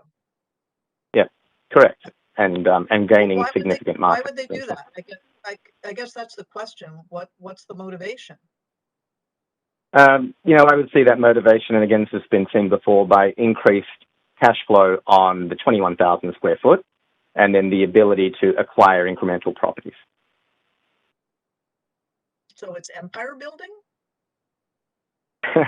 Well, I'm saying it's economics as well, but whatever you would like to refer to it as. But that has happened. And I've heard speakers say that, well, that doesn't happen. The economics don't exist.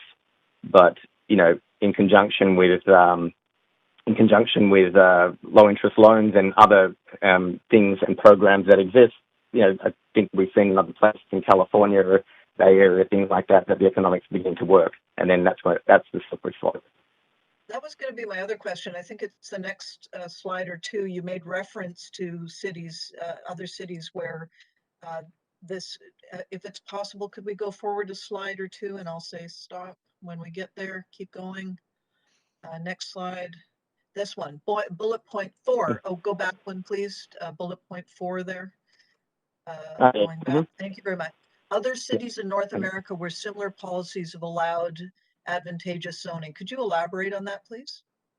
Yeah, I look at this. The one I'm curious as well as part of that if the city has done any examination of these. But yeah, I think I've seen in certain places, certainly I know California for one, in the Bay Area, where land is at a premium and not just in availability but in price, the economics became viable. That where property not-for-profits effectively have become largely developers, and really have gone out about increasing the size of buildings, getting increased cash flow and asset base, and then in turn, because it's non-profit, putting it back in the form of acquiring incremental social housing, doing it again and again. Like that's what's happened. And so I fear that we're setting a blueprint for that here as well. Well, presumably there would be sufficient demand to make that a legitimate strategy, wouldn't you say? Sorry, I didn't quite hear you there, Council. No, but if there was sufficient demand, I mean, if the nonprofit housing industry is out seeking to expand its reach and build more housing, presumably there would be sufficient demand to support that. Presumably, but I think what I'm saying with this amendment too is that we're limiting it to just 35% of what is the current social housing stock with what's approved. So, before that demand kicks in and we put in place an amendment, why wouldn't we focus on 100% through a process change, city process change, to allow that to happen with the existing stock first? I mean, that was what was quoted as being the desired outcome. But before we get to that in the RM4 areas and these more desirable areas, what about all the other housing stock that's excluded by this amendment, the 65%? That isn't counted in this approval. Just 10 seconds left. Well, certainly food for thought. Thank you very much for your input. Appreciate it. Thank you. There are no questions for you or more questions, so we'll just thank you for participating tonight, and I'm going to move on to the next speaker. We've got, let's see here. We have Anthony Cotter, speaker number 17. The speaker number 17 has withdrawn, Mayor Stewart. Thanks very much. We have speaker number 18, Michelle Hoare. Thank you very much. Can you hear me? Sure can. Up to 5 minutes whenever you're ready. Okay, thanks very much. Good evening, Mayor and Council. My name is Michelle Hoare, and I'll be speaking in support of this amendment. I am a resident of Vancouver. I'd like to tell you a bit about myself so you know where I'm coming from. I've lived in Mount Pleasant as a renter for 18 years now, right in one of the RM zones affected by this amendment.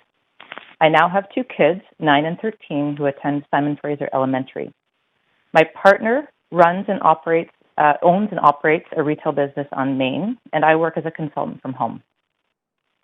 For 18 years, we have loved this neighborhood, a walkable, transit-oriented neighborhood with all the amenities we need and diverse housing, including many 70s to 90s era 3-story rental apartments. But over the time that I've lived here, I've seen affordability eroded, and I've felt firsthand how insecure you can feel as a renter, especially if, like us, you live in secondary market rental. Buying a home has always been just out of reach, but we are lucky enough to have decent incomes that afford us some choice, at least. Vancouver has become a city of majority renters. It is not a phase of life. It's a likely permanent demographic shift. Our zoning policies need to catch up with this reality and make it easier to maintain, renew, and develop new mixed-income social rental housing. I've taken part in 3 different online engagements on this amendment before tonight. In my mind, this has been a thoroughly democratic process, and I trust that you, as Mayor and Council, will weigh the overwhelmingly favorable response from those pre-hearing sessions appropriately. I find this, frankly, to be an incredibly modest baby steps proposal. I would even be happy to see the city consider up to 8 stories. But at least this will help nonprofits and co-ops to access the provincial and federal funding that they need to deliver affordability at a range of income levels. I have heard some argue that this amendment will trigger a wave of demolition of homes and old apartments in these zones. I find that, frankly, to be a specious argument. This currently will affect 62 sites in some of Vancouver's already densest neighborhoods, and of course, only along or very near arterials. God forbid that those of us who make middle incomes or low incomes and who overwhelmingly provide the essential services we all say we care about so much should, propose or want to live anywhere off arterials. Nonprofits and co-ops are not swimming in cash, ready to buy property in the second least affordable city in the world. The only way you can achieve affordability at any level in this city is by developing or redeveloping on government-owned land or land that is already in nonprofit or co-op ownership. That is a laughably small amount of land in this city. If we can't move forward on this incredibly modest Quick Steps amendment in the midst of a daily worsening homelessness and housing crisis, not to mention the COVID and climate crisis and opioid crises, then I'll really have to conclude that Vancouver has finally lost its moral compass. I was never allowed to attend a public hearing when the house across from ours was demolished to make way for $900,000, 900 square foot condos 10 years ago. But some find it's their democratic right to do so with the desperately needed affordable housing. I'll end on that note, hopeful that your staff's strong public and stakeholder engagement work is given the consideration it's due in this final phase of public input. Thank you very much. Thanks so much for your participation tonight. I don't see any questions for you, so I am going to move on to the next speaker. And again, thank you for calling in this evening. Council, the next speaker is Kishan Roy. Hi. It makes me sad that... Oh, go ahead. Sorry to interrupt. I'll be quick. It makes me sad that affordable housing is illegal to build in most of our city. In cities all around the world, people are trying to untangle a web of zones that were designed to exclude affordability and diversity. And the angriest voices attract the most attention. I don't want to be one of those angry voices. Some people call that neighborhood character, but I think it shows a lack of character. Character comes from what you build, not from exclusion. Character comes from who you welcome in, not who you zone out. When for-profit developers come before the city, you demand they add some affordable units. But when nonprofit developers come before the city, they're asked to cut entire stories of affordable units. It's a bit backwards to me. We see announcements of community housing funding coming from BC and the federal government, but where is it legal to actually build that housing? Very few spots. However, in this motion, with this situation, your city staff are recommending we allow some. The higher these buildings are, the lower the rents will be. I recommend that you upzone these sites to at least 12 stories and an FSR of 4 or 5. The biggest urban planning challenge we have today is how to build affordable homes in sustainable communities that are connected to each other. This motion meets that standard. These are nonprofit homes near SkyTrain lines and built to modern green standards. Much of the antiquated zoning that exists today was designed to keep people out of color out of some of these very neighborhoods, and in some cases their races are specifically excluded. When this land was taken from Indigenous people, the reason given was that it wasn't being used for its highest and best purpose. How ironic that the same institutions that took the land now want it to be used for its lowest and worst purpose. What is a higher or better purpose than this very housing you have the opportunity to help build today? Why is it legal to build a castle, a new one, in the middle of the city, but it's not illegal to build affordable housing? As somebody who was raised in social housing, I feel emotional about this subject sometimes. But I've also worked a lot in the sector. I've written a book on the subject, and I must say I find some of these hearings, particularly when they go building by building by building everywhere on the continent, very harmful.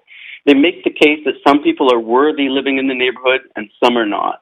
I found many of the commentaries to be prejudicial, unrepresentative, time-consuming, and we saw from the Community Land Trust how expensive they are. We can do better. We have the right to build affordable housing if you make it legal to do so. There are zone lords out there who believe it is their job to patrol the zones and keep people out. That's not a real job. They aren't elected. But in many cases, they are some of the most powerful people in the city who are working their hardest to stop affordable housing. And the only recourse for people in need is you. So I hope you'll take the advice of your staff and allow as much density here as possible for these nonprofits. I was really impressed with the experts who have spoken on this. I've had the pleasure of working with Jill Atke, Will Azarov, David Eddy, Robert Brown, Tiffany DeZita, and Tom Armstrong, and consider them some of the top national experts in the field. Your own senior staff are also recommending this change. So please stop presenting situations where the basic human rights of people are put on trial and make some social housing legal. It cures harm. It doesn't cause harm. It's medicine for our society. Please take it now that it's being offered. The councils that preceded you in the past decades didn't have this chance because the money wasn't there. You have this chance. Allow the experts you've heard and the people you've hired to do their job and build these homes. And don't do the minimum possible. Do as much as you can because the need is great. I don't want to take any more of your time, but thank you so much for allowing me to speak. Thank you for calling in this evening. There are no questions for you from councillors, so I'm going to move on to the next speaker. But again, thanks for calling in. Council, the next speaker is David Webb, speaker number 20. Hello? Hi there, up to 5 minutes whenever you're ready. Okay, well, Mayor and Council, thank you for this opportunity to speak. My name is David Webb, as you just mentioned, and I am a resident of Vancouver. As a resident of Mount Pleasant, I oppose the motion to rezone RM4 and RM3A districts and hope to explain why.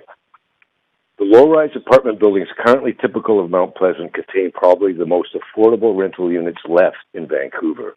In my own building, for example, where I've lived for 22 years and I've been in Vancouver for 46, the average monthly rent is less than $850. And these are sizable, livable, safe and secure apartments with long-term tenants. One major problem of your rezoning proposal is that these buildings could then be demolished without any public input or scrutiny. I find it amusing that some who support the rezoning are voicing the opinion that, in future, no opinions need be heard. The approval process should not be jettisoned in the name of expediency, an expediency that benefits no one other than developers, as far as I can make out. Another, perhaps even greater problem is that demolishing existing affordable rentals in order to construct new apartments makes little or no sense. Frankly, it's absurd. Where are the current tenants supposed to go? There is quite literally nowhere in the city for us to move to. Those of us who already live here need housing just as much as newcomers and first-time renters. Many people are lifelong renters. Renting is not necessarily a stage one goes through on a path to home ownership. Renters deserve the same respect and consideration as any other citizens and voters. Renters make up a large portion of this or any city's residents and are a vibrant and vital portion of the populace. As much as the city needs doctors, lawyers, dentists, managers, and so on, it also needs cooks, cleaners, cashiers, clerks, bus drivers, tradesmen, musicians, and artists. And these people need the homes they already have. This is not merely an academic exercise involving density, SFR, ratios, or whatever, and percentages of below-market rentals in new construction. This is quite literally an existential threat to those of us who live in these neighborhoods. I have a question, too, which is, under this rezoning and under first best use or highest and best use taxation, 3- and 4-story buildings would be assessed as though their sites contain 6 stories with 70% market rentals or not. I can't see any reason that that wouldn't happen. And if that happens, then it would force landlords to sell or redevelop, thereby hastening the demevictions of thousands of residents.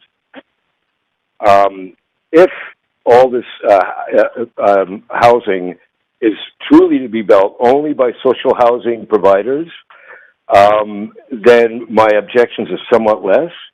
But at 70% market, it doesn't seem all that much like social housing to me. And as one of the previous speakers mentioned, you see in places like San Francisco where developers take advantage of these kind of rules and like wolves in sheep's clothing, claim to be social housing providers, but are actually in it for making money like any other developer is.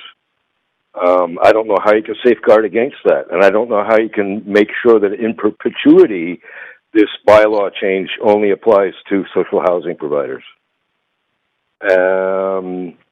I would agree also that we were not sufficiently apprised of this bylaw change. Everybody in Mount Pleasant and everybody in all of these zones should have been informed of this. And also, my building's an older building, and I don't agree with people characterizing these buildings as substandard housing. In fact, I find it insulting. I like my apartment. It's probably about 750 square feet, and to find something of a comparable size and comparable livability in Vancouver now is near impossible, and I'm quite sure that most social housing would be much smaller, at least at the kind of rent that I'm paying. So that's my reasons for opposing this motion. Thanks. Thank you. I don't see any questions for you, but want to thank you for calling in and sharing your opinion tonight. I'm going to move on to the next speaker now. We have speaker number 21, Mira Orrick. Thanks, Mayor. My name is Mira Orrick. I'm born and raised in Vancouver. I'm a homeowner. Of course, none of that should matter, but I do know that some voices are often heard more than others. And that's one of the reasons that I'm here to speak tonight. The current system that requires public hearings to enable the building of social housing is not set up for success. Despite efforts to make public hearings more accessible, by nature, they aren't, because of work, accessibility, timing, and other issues. I'm here to speak in support of this amendment. I want to acknowledge the work of staff and thank them for bringing this very smart solution forward. In my view, the amendment provides several positive solutions. It allows nonprofit housing providers to start building much-needed affordable housing many, many months sooner than they previously would have. It expands the potential for greater access for more people, young people, people with disabilities, seniors, and many others. It helps to capitalize on the political alignment that currently exists provincially and federally to see real action on housing by actually building this housing. It takes some pressure off the planning department to advance the many other projects, including rental projects, that also need to move forward. And it would create housing that adds value, both in size and purpose, to neighborhoods. Importantly, this amendment solves many of the very issues so many in our city are concerned about. The only downside, in my view, is that it doesn't impact the entire city. You've heard from a wide variety of experts in the sector tonight, all of whom have affirmed that this would be a modest, positive step forward. I'm here to speak strongly in favor of it and to encourage all of you to vote the same way. Thank you. Thanks so much for calling in. I don't see any questions for you, but want to thank you for participating tonight. And next speaker, 22, is Zach Johansson. Speaker number 22 has withdrawn. Okay, thank you. We have speaker number 3, Neil Lamontagne. Hello, can you hear me? Sure can. Up to 5 minutes whenever you're ready. Wonderful. Thank you so much, Mayor. Thank you so much, Council. My name is Neil Lamontagne. I'm a resident of the Riley Park neighborhood in Vancouver. I'm an experienced city planner, although nowadays I teach, I don't practice, so there's that. And I'm calling into a hearty support for what I think is a modest but worthy proposal. I want to recognize how rezonings have become an expansive practice. They've become much more common, particularly here in British Columbia, particularly in the city of Vancouver, as cities like Vancouver seek to leverage development for public benefit. But I think in this case, the rezoning works against the public benefit. And in this case, the public benefit is more affordable homes for more residents of Vancouver. And continuing to require that full rezoning process is counterproductive to the goal of public benefit through more affordable housing. I wanted to also note that even with the adoption of this, the city is not giving up its oversight ability of these projects. We still have the full development permit process. Staff has always proven exceptionally capable of addressing context-specific issues with individual projects. Of course, that development permit process includes public consultation and public notification. So there's still many opportunities to make sure that each individual project addresses local concerns. And then I'll finally note that, the challenge I think we have is with so many projects going through rezoning, which is a process I do support, it fragments decision-making in the public dialogue on community planning. And all this fragmentation, so many projects that I have to pay attention to, puts a great burden on most residents of the city. And the more burdensome this process is, the more limited it is in its ability to engage us and engage a representative cross-section of the community. That's it. Thank you so much. I strongly support this proposal. Thank you. No questions for you tonight, so I'm going to move on to the next speaker. Thanks again for coming in. Jennifer Bradshaw, speaker number 24.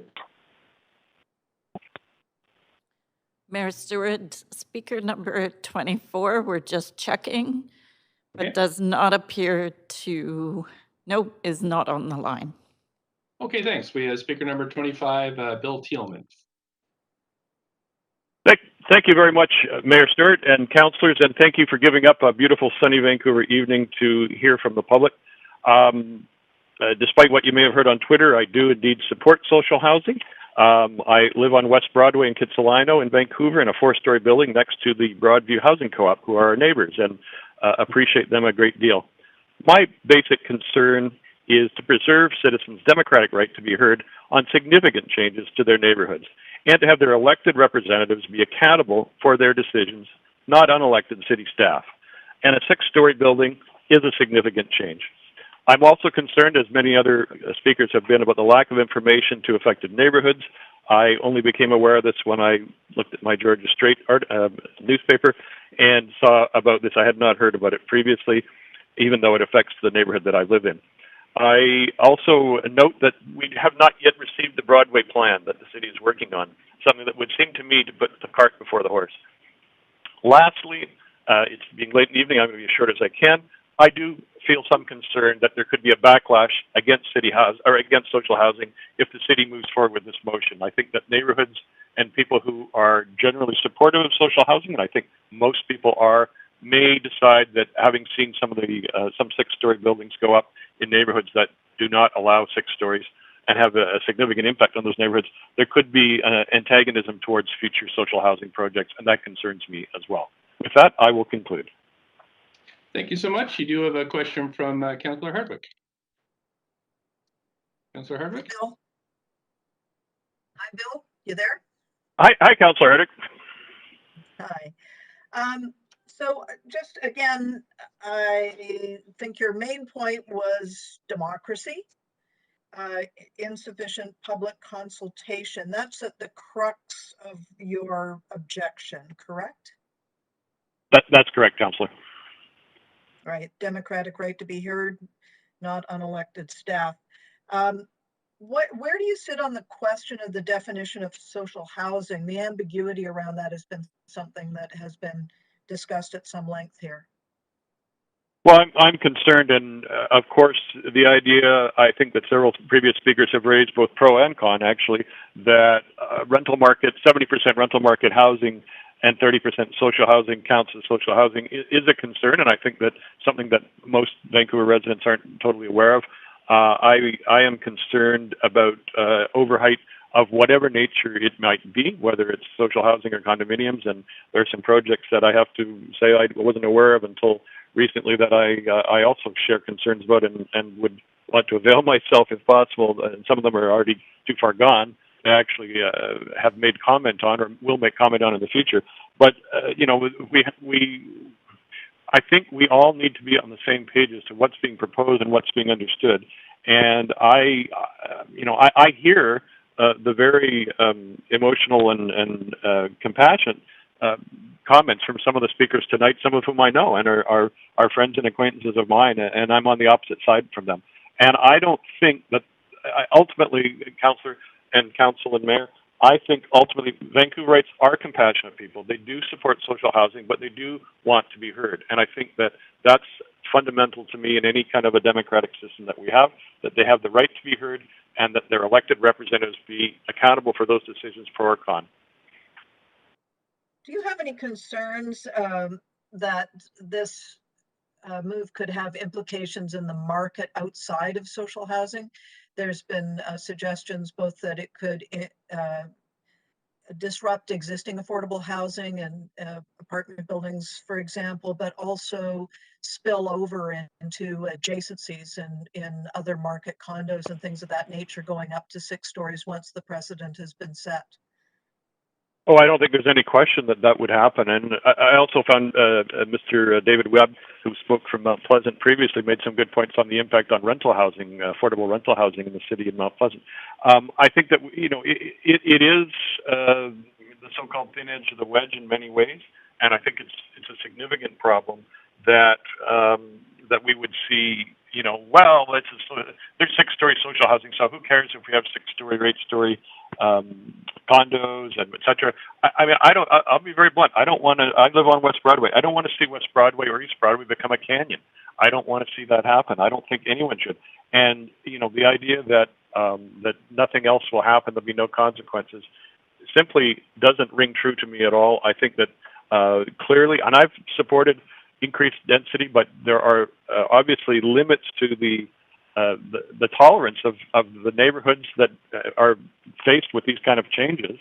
And I think that the city it's incumbent on the city and its elected representatives to consult fully with people and not say, okay, we had one meeting and now we're going to let city staff decide on a massive number of potential projects because we had a hearing on a Monday night and another night, Tuesday night. You mentioned the Broadway plan, living on Broadway being appropriate. You said that this was putting the cart before the horse in terms of the sort of the steps in planning this area. Can you elaborate on that? I mean, are you participating in the Broadway plan, and do you see this as being in any way contrary to its ambitions? Well, I'll be very blunt, Councillor. I know very little about the Broadway plan, and I live on West Broadway, and I have for 25 years. And I bet you if I walked down my street and said, you know about the Broadway plan, are you involved? What do you think, pro or con? Almost nobody would even know about it.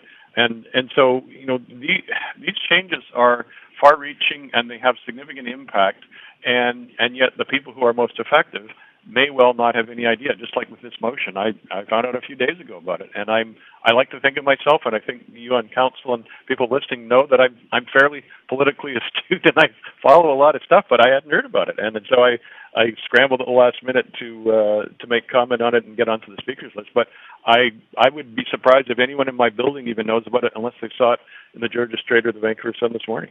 So Broadway plan, I really doubt that they know about it. Thank you very much. That's the time this evening. For those listening, you can just Google Broadway plan, and there is lots of information there for those who are interested. Thank you so much for calling in tonight. And we have the next speaker is Luke Harrison.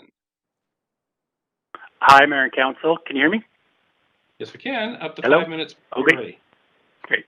Hi, Mayor and Council. This is Luke Harrison. I'm the president of Catalyst Community Development Society, and I'm speaking tonight in support of this amendment. I won't belabor the many great points that were brought forward from both my colleague, Robert Brown, earlier tonight, and also the other professionals within the nonprofit and community housing sector. But I do want to just speak quickly about a couple of reasons why I really do think it's important that Council supports this.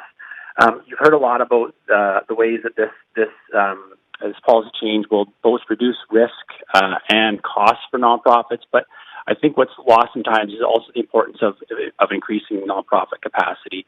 If you consider for a moment the importance of nonprofits as the organizations that you trust to deliver more social housing, then I would say this policy does a great job in not only lowering costs and reducing risk, but also in allowing us to increase capacity. Every project that we have under development as a nonprofit is actually reducing our throughput, reducing our capacity to do what we are supposed to be doing, which is delivering affordability. And affordability is truly delivered when a home is complete and a person is living in it. And so the faster we can get to that point in time and not waste valuable resources on the process of development and speed up that process, the faster we can deliver affordability and eventually get to a place where we can scale up and deliver further affordability over time. So this issue of speeding up throughput is simply just an operations management issue, and the faster we can get, I say again, to having people live in their homes and experience that affordability in a finished home is the goal that we should all be driving at, not how many projects we have under development and how long they're under development. And finally, I would like to say that nonprofits are also one of the most important groups to bring forward more land for development within the city, particularly in some of these RM4 areas, but within the sites they already own and operate and manage. If you trust nonprofits to deliver the tenant relocation plans and deal with the current tenants in the best possible way, maintaining their affordability, then you really want to do all you can to incent nonprofits to bring forward their land. Land is the most important contributor to affordability when you look at all levers of affordability. And so it's very, very important to increase the incentives for nonprofits to bring that resource into play. Thank you very much. Thank you so much for phoning in. You do have questions from Councillor Hardwick. Councillor Hardwick, go ahead. Hi, Luke. Hi there. Okay. Land, it's the only thing that matters. Maybe you can answer the question that I was asking earlier about the effect on the assessed value of properties that would be developed to 6 stories as opposed to 4 stories under this amendment. From your experience looking at land values, what would be the implications? Yeah, I mean, for lack of a better term, I would say this is what is almost considered a downzoning of the value of land, and that's a very good outcome. The best way we can create affordability is by lowering land costs or getting free land, and when that's not available from cities and others, however we can lower land costs, the best is the most effective way of creating affordability. I would consider that it's the value per square foot is greater. So the reduction of value per square foot is greater than the increase in value from the increased density. That's the way you have to look at that equation. And no doubt you will see from almost every single appraiser that lift in density does not overcompensate for the reduction in value because of the use. So if I look at a piece of property or an existing 3 or 4 story walk up that's got affordable rental in it, and if I look it up on BC Assessment's website, it's going to give me a value attributable to that property. And if all of a sudden we sprinkle our magic rezoning dust on that property, and now it's going to be able to go up to 6 stories under the conditions that you're describing, that's not going to have any effect on the assessed value of the land. Or as you're suggesting, it's going to downzone and reduce the value of the land. Is that accurate? Yeah, it's because of the social housing definition. That reduces the value of the density, the cost per square foot, the value per square foot to a place greater than what would be the quantum of the total density in place times the unlimited value per square foot. There's almost no sort of reduction in value per square foot because the uses are theoretically unlimited. I'd sure like it if we could see some evidence of that for my own edification, because I'm with you. I want to see our land values start to balance out. The definition of social housing. Sorry, Councillor. I just want to also just kind of reiterate one other point. You have to consider the sort of liquidity of a site when it's only nonprofits that can take advantage of that density. That's a pretty limited market of groups, and again, they're incented to create affordability. So that has a huge effect on the pool of buyers that would effectively drive up the price of that land. What about the criticism that it might act as precedent for market development at the same height and massing in the same areas? Well, I think you have to consider the sort of bulletproof nature of what social housing says. Social housing says nonprofits can do that, not market developers. And so I think what you're doing is trying to, again, increase the capacity and the effectiveness of nonprofits, but also limiting what can be affected by all buyers of land on a speculative nature. So I think you have to trust that what social housing says is it's for nonprofits to do that work, not others.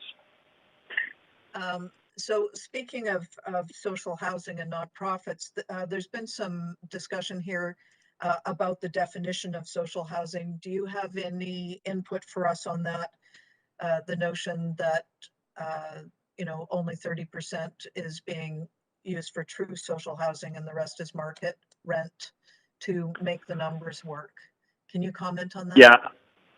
Well, again, it's nonprofits that's very, very critical to that equation. So we don't have a profit motive. In fact, there's nothing we can do with profits from housing. And so our catalysts, land trust, others, our mission and objective is to create as much affordability as we can. I don't see any of the organizations that produce community housing or nonprofit housing in the city trying to take advantage of taking it up to the maximum level of rents within the social housing definition. One of the earlier speakers said that the cash flow could be used. I don't think you're going to get through anyhow, this. Much, Luke. Appreciated the input. Thank you. Councillor Deschanel, you have more questions up to 5 minutes. Thanks, Mayor. May I start now? Please do. Thanks.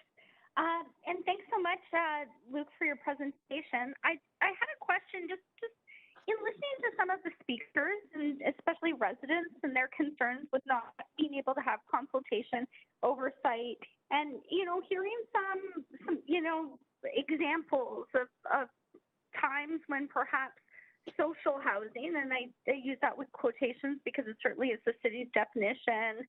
I know that there's different definitions, but we try and, you know, align ourselves with BC Housing CMHC.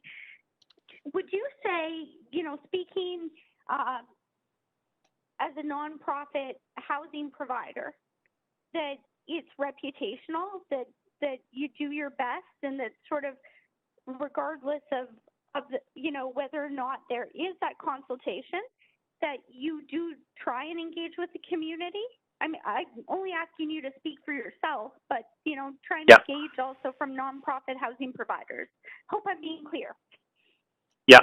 Well, I would say, you know, when I'm speaking for Catalyst, it's inherent in our name that we're trying to build community within the projects we deliver, and we do projects within communities throughout the Lower Mainland. And so it's entirely important for us to understand and build housing that is suitable and meets the needs of all stakeholders that we engage, both within the buildings that we operate and in the communities we operate within.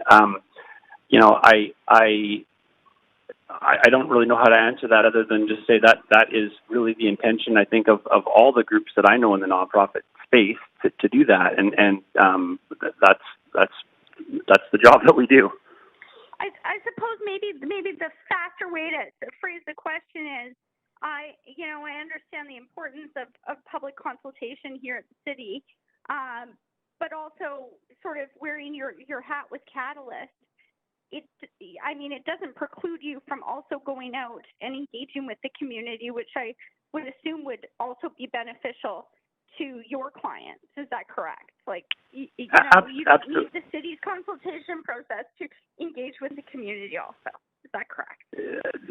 It is definitely a part of the process, but we go above and beyond to make sure that we have all stakeholders and do the proper engagement within the community. I'd say one other thing quickly on that is a lot of these RM4 sites that we're discussing tonight happen to be within mature existing neighborhoods where nonprofits have operated for a long time already, and they've been big parts of those neighborhoods that they've been operating within, and have had great community engagement as operators within those communities. And is it fair to say that, you know, some residents of Vancouver might not even know that there are nonprofits operating, and that idea of, you know, everyone's door is the same and this isn't social housing and that door is market housing?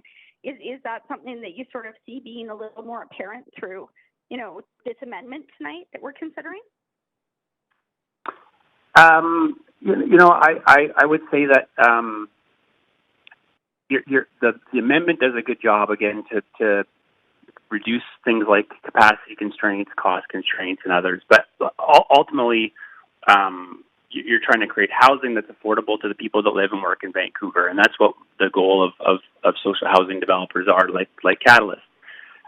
You know, how that project looks and the definition of the owner, I think, is really unimportant at the end of the day. I think it's that we're delivering quality housing for people that, again, live in Vancouver, want to work in Vancouver and be close to their lives. Appreciate that. Maybe it's not about how it looks so much, but do you think that this could preclude some of the divisiveness that we see sometimes with social housing providers and buildings before they have an opportunity to, for lack of a better word, show their stuff and show that they can be good community partners and good neighbors? I think your question is does something like a definition cause divisiveness between communities, and you know that's a difficult one. I think there's things that are important to a policy that are kind of a legal construct that we have to abide by and work with. You know, at the end of the day, we just try to create housing for people that live in Vancouver, and it happens to be for a certain demographic. Again, how it looks, what it's called, how it's defined is very, very secondary to us. Thank you so much. Sorry, I have a very limited scope I'm allowed to ask in public hearings. So thank you. I appreciate your comments and your presentation tonight. Thank you. There are no other questions, so I'm going to move on to speaker number 27, Vaughn Evans. Speaker number 27, we're not seeing on the line, but if you could just hold for a moment, we'll double check. And I'm getting confirmation that speaker number 27 is not on the line. Okay, thanks. That I'm going to call then the first time for additional speakers, 1-833-353-8610, code 106-1445 to get on the list. And clerks, I'll ask, is there anybody else on the line for this item? Not at this moment. Okay, I'll do the second call then. All the information is on the live stream, both the city one and YouTube, and it's also been tweeted out. And I'll just check again, clerks, is there anybody else on the line? No. Okay, so I am going to call a third time in council. It is 8:27, so let's come back around 8:32 to see if anybody else calls in, and we'll get on to debate and decision. So thanks, we'll take 5 minutes and we'll see you shortly.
Just back now.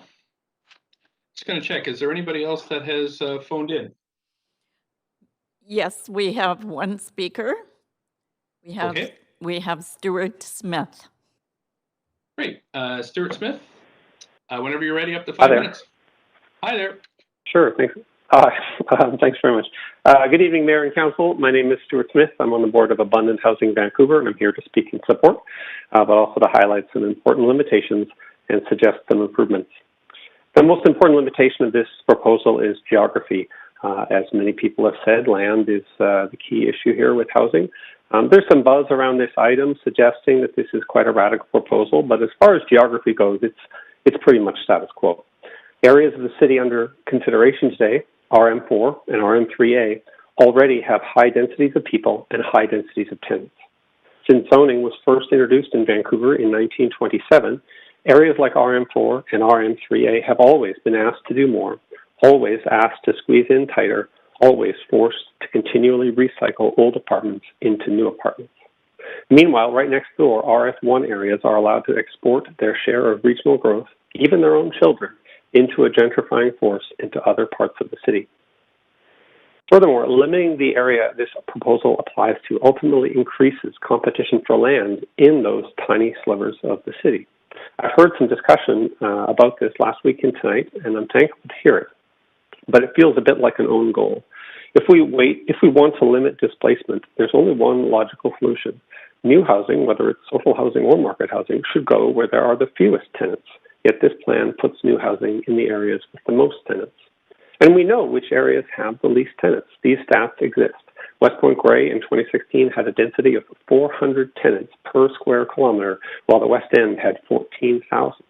Yet we continue to focus housing in the West End, while West Point Grey is left for dead. Thankfully, there's an easy solution. Amend this proposal to apply to the areas of the city with the lowest density of tenants, RS1. Alternately, if you want to be fair, the whole city, every single lot. Going even further, the proposal would be limited to only apply to owner-occupied lots to reduce displacement even more. As an example of why you might want to do this, I'd like to tell you my story. I live in a 110-year-old market rental building in RM3, and I have for over 20 years. For several years, my building has been listed for sale, and I fear that if it sells, I will find my housing security at risk. If tonight's proposal levels the playing field between social housing providers and other housing providers competing to buy my building, that's great, I guess. But an eviction due to social housing is just as traumatic and as avoidable as any other. Knowing my old building is now social housing will be cold comfort if, to get it built, I have to leave my family, friends, and job to go live in Calgary. However, as I said, there's an easy answer. Amend this proposal to apply to the tens of thousands of owner-occupied lots in RS1 rather than the hundreds of tenant-occupied lots in RM4 and RM3A. This will dramatically reduce competition for land in these areas, and with it, the risk that tenants like me will be asked to leave. There was a comment earlier from a speaker who said that nonprofits couldn't afford to buy existing apartments, and again, if that's correct, then I think that's great, but I still think it misses the broader impact. All land uses compete with all other land uses. All increased buying power in these regions affect every other. Maybe a nonprofit can't buy my building, so they buy a different site, but by taking that site off the market, a rental or a condo builder then needs to go for my building instead. So it's all connected. There is one aspect of tonight's proposal that is quite radical, and that is the straightforward notion that if we want to reduce wait lists, lower rents, and lower prices, we cannot give anyone a veto over six-story buildings, even people who don't want Broadway to be a canyon. The people who are most affected are not the people who might have to look at a canyon of six-story buildings. The people most affected are the people who don't have housing or the people who have insecure housing. We could do with a wholesale reevaluation of what merits a veto over housing and what does not. I would suggest that housing of any kind should not be subject to a veto, while evictions should be. Finally, Vancouver housing discourse often centers on non-market housing as a savior of sorts, and for the people who get in, it is. But we shouldn't be lulled into believing that if the rent is cheap, the scale doesn't matter. A few people have talked tonight about wondering why we might want extra FSR or height. Well, there's a straightforward answer to that. There are hundreds of thousands of people who want to live in Vancouver, and if we don't create the possibility for them to follow their dream and join us, then we're going to get bad impacts. We're going to get long wait lists. We're going to get high rents. We're going to get high prices. So we need scale and we need lots of land. Anyways, the non-market solution to housing crisis means allowing enough housing in every neighborhood to reduce wait lists to zero in every neighborhood, including Shaughnessy and including West Montreal. Today's proposal won't do that, but it's a step toward it. So let's do it. I urge you to dismantle this veto system we've created and approve this rezoning, but also to consider amending to rezone RS1 as well. Thank you. Thanks so much. I don't see any questions for you, so that's it for this evening. I'm going to ask the clerks, is there anyone else on the line? Mayor Stewart, I'm checking. I'm understanding there is no one on the line, but if you just give me a moment. Okay. Yes, I'm getting a confirmation that there is no one else on the line. Great, thanks so much. So we're going to close the speakers list then, and as we've received few public comments since 5 p.m. today, we're going to close the receipt of public comments. And before we go to questions perhaps to staff, I'm going to ask staff if they have any closing comments.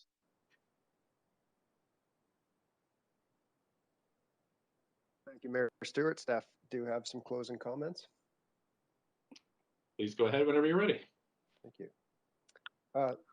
Thank you, Mayor Stewart and members of council. We've heard from many residents over the past couple of nights in the public hearing on the proposed zoning amendments. We have heard some speakers, of course, raise concerns about issues such as the change in scale of development, neighborhood character, the adequacy of the consultation process, and the definition of social housing. We've also heard speakers who strongly supported the recommendations, arguing that the zoning amendments will make it much easier for nonprofits and co-ops to build the housing that we need. Staff can address any questions you may have about these issues in the question period coming up. But we do want to reiterate that from our perspective, this is a relatively modest amendment that's being proposed that will primarily assist nonprofit, both housing societies and co-ops, to renew existing assets and do so in a way that's already permissible through a rezoning process in most cases. So it's really a change in that implementation method to make it easier and more cost effective for them to do that. To that point, we also acknowledge that we heard from many speakers that these changes may not go far enough. And so many of the speakers have asked council to consider amendments to what staff have put forward, either in terms of height, density, or geography. And staff just wanted to provide you with a quick bit of advice in relation to this related to the public hearing process as part of our closing comments. First, in relation to advice related to speakers asking for significant increase in heights over the 6 stories that staff have proposed. I'll just briefly speak to that issue. Staff would note that it may be legally permissible under the Vancouver Charter to make changes that result from representations that are made at the public hearing, and that council could direct staff to revise the bylaw to be brought back for enactment without a further public hearing. That is a different authority than local governments have under the Local Government Act. However, while it may be legally permissible, staff are of the view that from a public hearing and public policy perspective, that it would be preferable not to make significant changes like that on the floor of a public hearing, but instead to refer it back to staff to have such an increase in height and density considered at a new public hearing. And so the other reasons that there would be concerns with a move to change the height so significantly on the floor would be some technical reasons related to the fact that the guidelines that have been developed would not handle or accommodate buildings of 8 to 10 or 12 stories. We would have to be looking at technical work such as potential review of infrastructure implications and those sorts of things.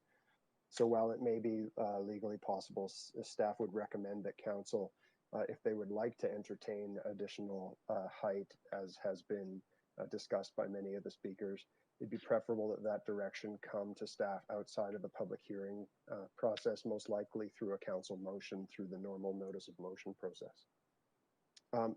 We also heard some speakers speak to an interest in seeing additional density, relatively modest increases in density from the staff proposal. under the 6-story height limit.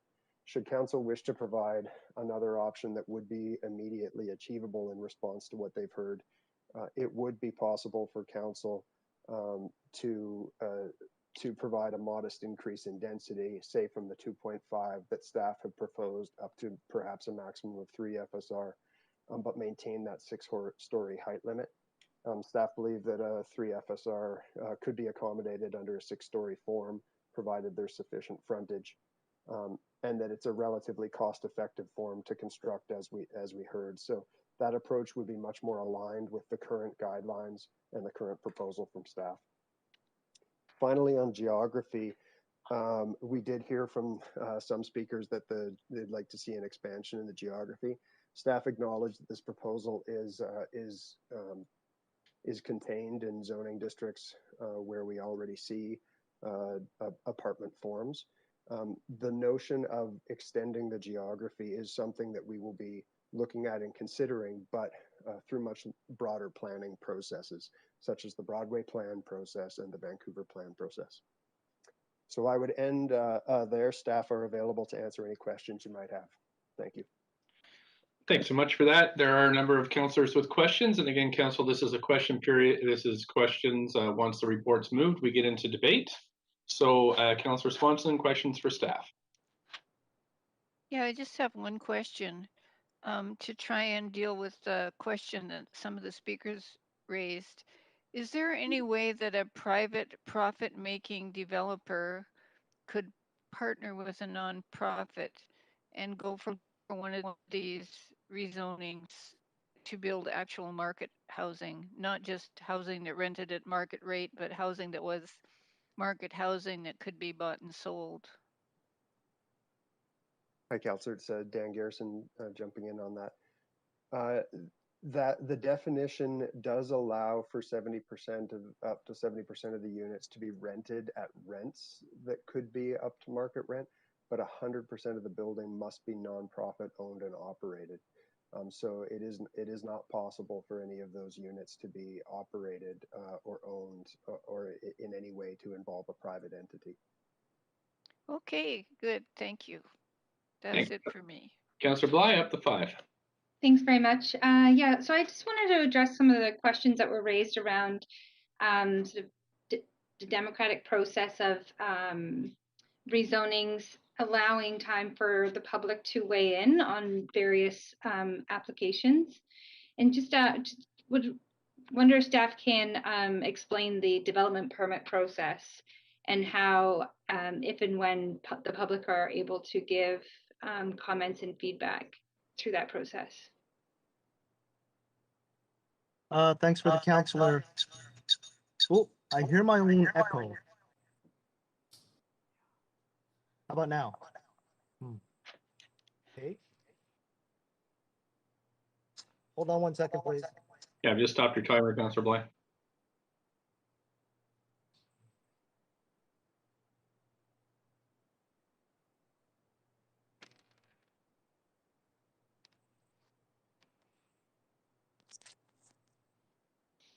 Going to try now. Yep, there's no echo. Okay. No echo? Yep, we're good. I think I just hear an echo on my end. Apologies. Yeah, I don't hear an echo. Okay, that's better now. Okay. Thank you, Councillor. This is Paul Chang, Senior Development Planner. And I just wanted to answer your question. I'm sorry, I still feel an echo, but I will try my best to ignore myself here. When a development permit application comes in, what happens is that the deciding staff must consider the written and spoken comments from any citizen, whether it's a property owner or a tenant. That is the nature of a conditional development permit application. During the development permit application process, there is a public notification process, and it is composed of, 1, a site sign is put up in front of the sign, giving all the very important information about the project and also the contact for staff.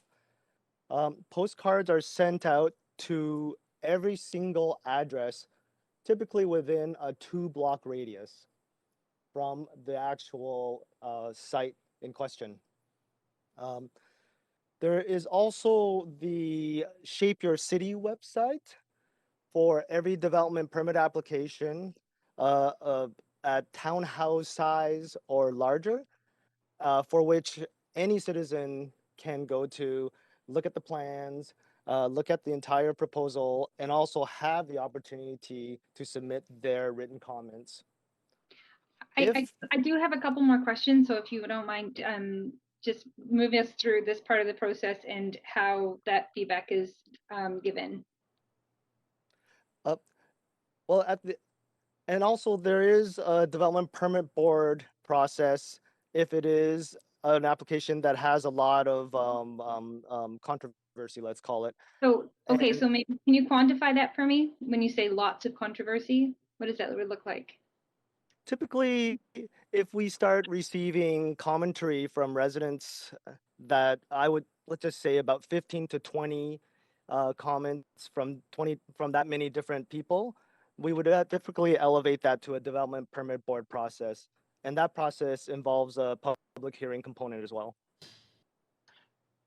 Okay. Okay, so it's similar, except that of course you've got staff that are making the decisions at development permit board, and here you've got elected officials is what I'm getting. That's right. Yeah. Okay. Just a quick follow-up question, and I'm not sure who's best to answer this. I'm just wondering if there's any way to have a sense of what we've heard about the advantages to moving to a DP only with this policy change is that we deepen affordability, perhaps reducing the process by 2 years, which is perhaps a typical rezoning sort of beginning to end type timeline. So I'm just wondering, do we have any sense of what that looks like when we say deepen affordability? To what extent? I know it's a tough question to answer, but it's just wonder if staff have looked at those numbers and have some sort of averaging as to how much we are able to deepen affordability by considering this. Hi, Councillor Bly. This is Sarah Ellis, housing planner in planning, urban design, and sustainability. So at the kind of minimal level, as we've heard from speakers over the last couple of days, and also as was discussed in the staff council report, there's a certain amount of savings just on cost related to the time savings of moving from a rezoning to a strict. Yes, I'm just wondering, I only have a few seconds left, so you may not get a chance to give me a fulsome response. Just, do we have a sense of what those numbers look like? Like, how do we measure that?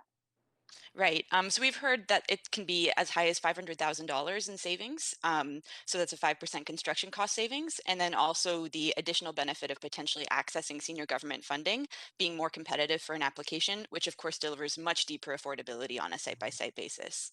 Okay, so if senior levels of government funding do not necessarily want to wait the 2 years, or there's time limitations, they wouldn't be able to leverage that money if they have to go through a rezoning process, correct? Thanks. We're at the 5 minutes, so I'm going to have to move on to Councillor Kirby-Young. Councillor Kirby-Young, up to 5 minutes.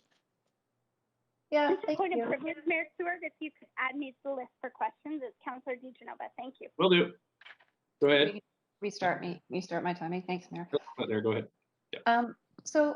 So question for staff then. The question that I had was around the higher FSR that came up from the one speaker, I believe from Catalyst, and you had referenced that could be achieved through an amendment. It's immediately achievable, kind of within still sort of the integrity of the process. My question specifically was, what is that going to reflect in terms of the building footprint, setbacks, et cetera? I'd like to hear from staff's perspective what the impact of that would be.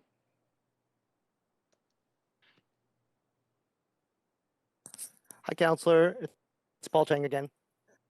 There would be a little bit of an impact. First of all, the original 2.5 FSR that staff are suggesting has built in it an ability to get a little bit of step backs for the top 5th and 6th story. So if it was at 3 FSR, we wouldn't get that as much.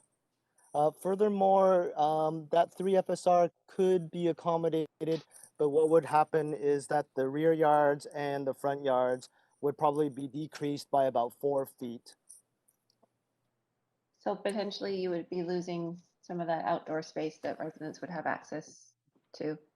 Presumably that's the only outdoor space that they have, correct? Oftentimes, if we find that the outdoor space isn't quite sufficient, we really would like to see the applicant utilize the roof for extra outdoor space.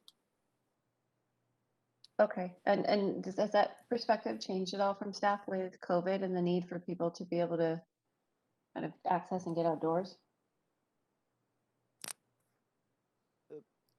Our position with respect to outdoor space remains the same, whether it's COVID or not. We want people to be able to access the outside, whether sometimes it's in the guise of a private balcony for a particular unit. But for smaller units, we would consider them not having to do balconies, but instead having an outside private amenity space. Right, and so that, I guess that would sort of be the trade-off, is you don't want to compromise on the space. You're potentially gaining 10% additional living space if it's as expressed by that specific speaker, but then you're trading that off on the outside, right? A little bit so, but I think we could make it work. Okay, and is that specifically the reference in Appendix A in 4.72? Is that what would need to be amended?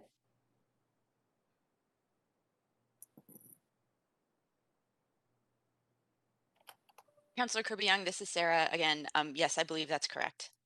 Okay.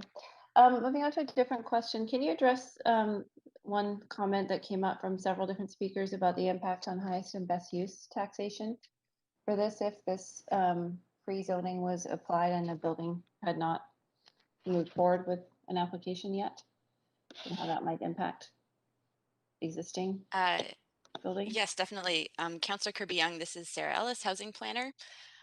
So in terms of highest and best use in these zones, even with these zoning amendments approved, the highest and best use on any given RM4 site will still be that 4-story strata form that's already allowed under existing zoning.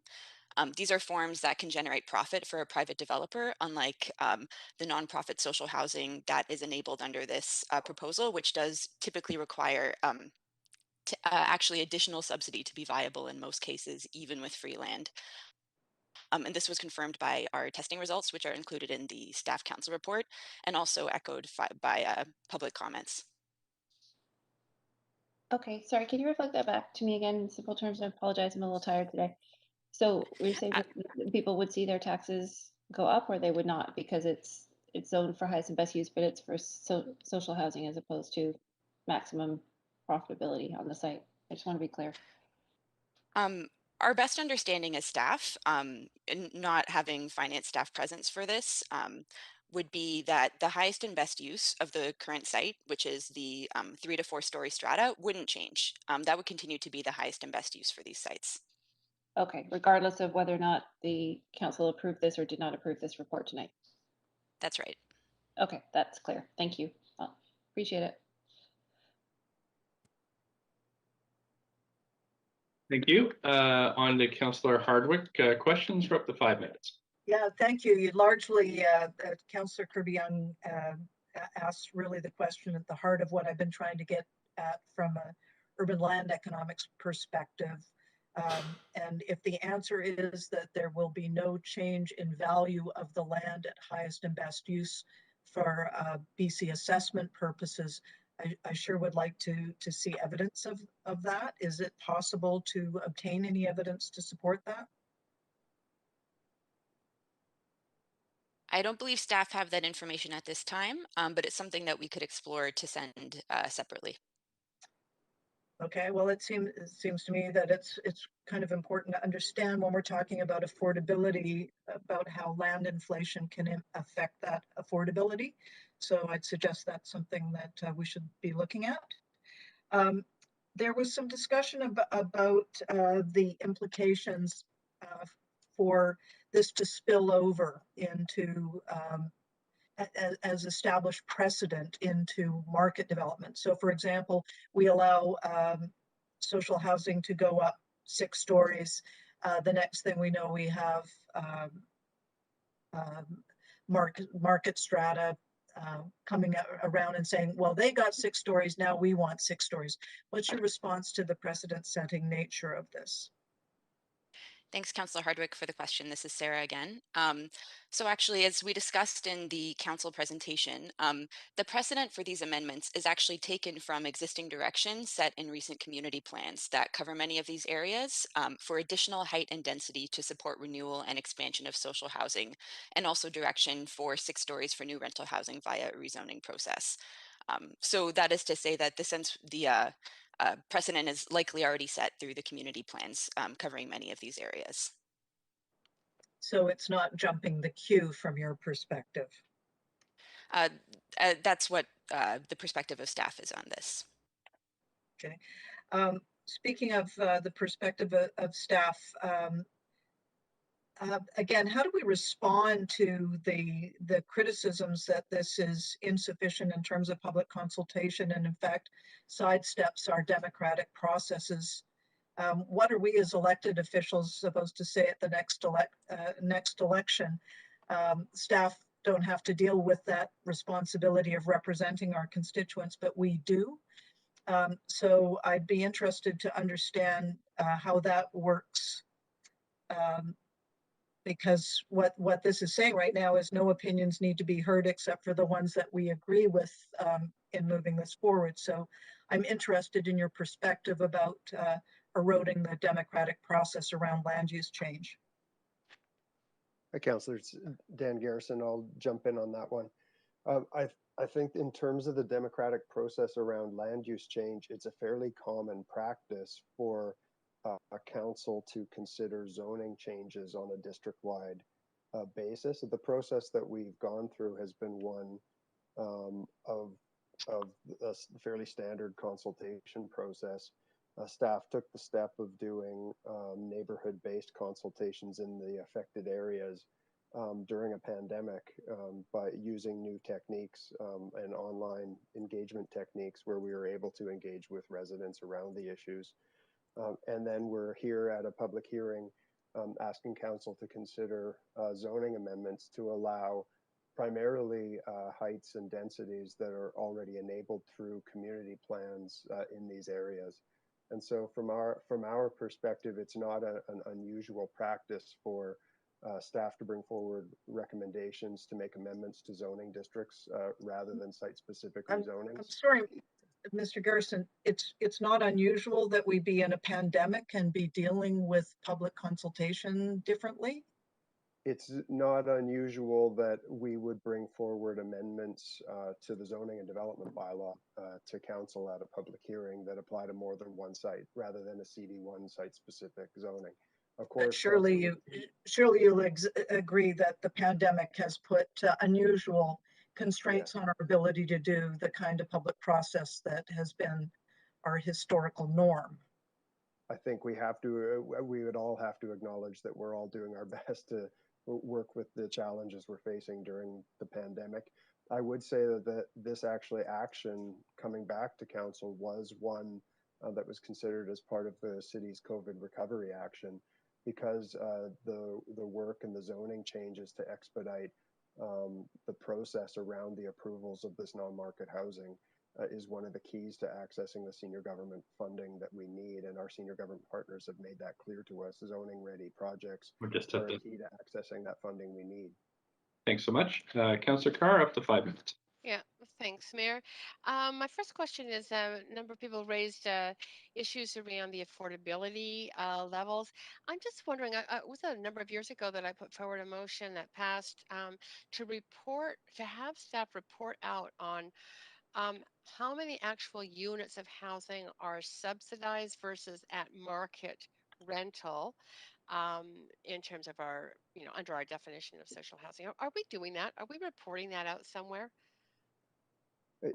Councillor, are you referring to the total non-market stock or in new projects?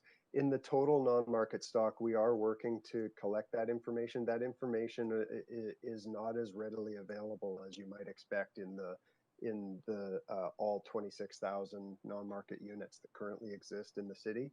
Certainly, so what the step we've taken is to be reporting that out in some detail as we approve new projects. and Okay. certainly requiring that new projects are able to provide a report on that data. And we have provided council with a report back recently through a memo on the levels of affordability in our inclusionary units, Okay. for example. And that's public. Yeah. That's Yes. public information. Yes. Great. Awesome.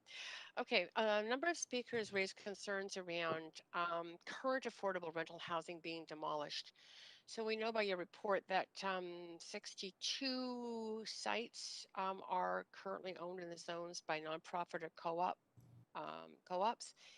How many sites beyond that have rental housing? So might be at risk for what the speakers were concerned about.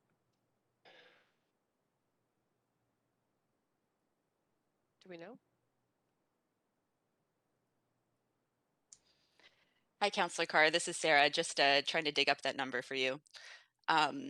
So yes, we have the numbers of the existing non-market sites listed in the council report. Yes. In terms of the number of units of purpose-built rental, so that would be purpose-built market rental in the two zones that are considered. There are just under 20,000 units of purpose-built market rental housing in these three zones. Okay. Okay, that's a lot. Several speakers said that the nonprofit societies cannot afford to buy these sites.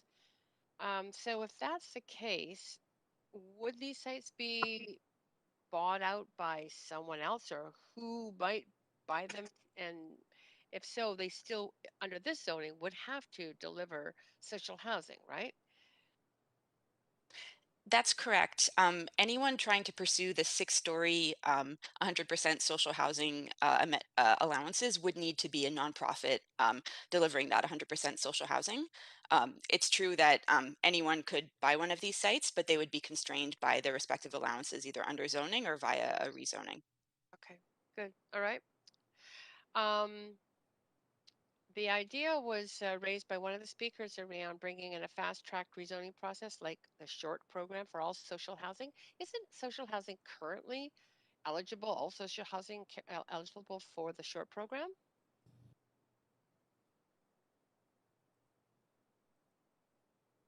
Hi, Councillor Dan Garrett chiming in. Yes, so generally speaking, social housing projects coming forward in the city wherever possible are moved into the SHORT program and expedited through the process. Okay. And what has been the uptake on that, Dan? The uptake on SHORT? Sure. Yes, for the social housing. Yes. I don't have the exact numbers of the projects in the system in front of me. It has been, though, we have heard very positive feedback from the nonprofits in terms of expediting, and we do have currently our rezoning times down to 7.5 months for those social housing projects. So that's just the rezoning end of the process. SHORT covers all the way through to occupancy, and so I don't have those numbers, but certainly have expedited those the approvals of those processes. Right. Okay, but some of those still go through rezoning. So this would even expedite this change would even expedite things faster. Is that correct? That's correct. And when I talk about 7.5 months in our end, that's our part of the process between the application and getting the project to public hearing and approved in front of council. Of course, when you go through a rezoning, the nonprofits will tell you it's much longer than that because they have front end work to do to put their applications together and have their consultants and architects working on the project, et cetera. Great, thank you. I really appreciate your answers. Thanks so much. Councillor Dejanova next, up to 5. Thanks so much. Well, thanks, Councillor Carr, for asking my last question about SHORT. So I'll cross that off my list. The first question I have is my understanding is the development permit process, there's a DP board, and that board is made up of 3 city staff members. Is that correct? That is correct, Councillor. It is made up of the General Manager of Engineering, the General Manager of Planning, Development, Urban Design and Sustainability, and also the City Manager. Okay, thanks very much. Is it the city manager or deputy city manager? Is it a role and position or a person? Because I know Paul Mulcree, who's now our city manager, has been on that when he was also a deputy city manager. So just wondered if that. As I understand it, the position responsible, the person that in the position that's responsible for sitting on that board may delegate another person to sit in their place if necessary when they can't make the meeting. Perfect. Just wanted to make sure I was correct, and also, you know, for the public that is asked certain questions, make sure that that's clear. Can staff tell me, and I'm sorry that this is going to seem like a rapid firing round, but can staff tell me how many projects this council did not approve that have met policy?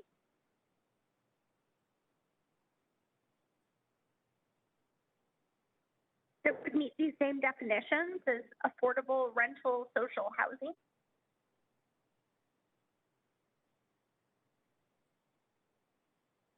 With or without a nonprofit partner?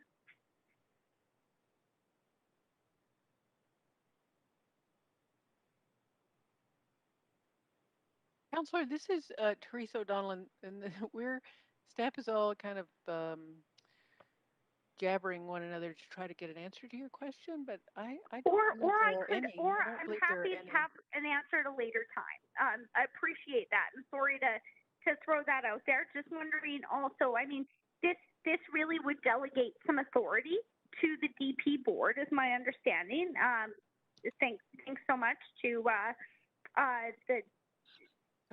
staff for looking up that information. But I'm just wondering, I mean, when the DP board considers something, like for instance, I'm thinking 105 Kiefer, different project, different, you know, zone. However, that was voted down at the development permit board. So I'm just wondering, is it all projects that meet policy that the development permit board would move forward with, or is there other considerations that are made?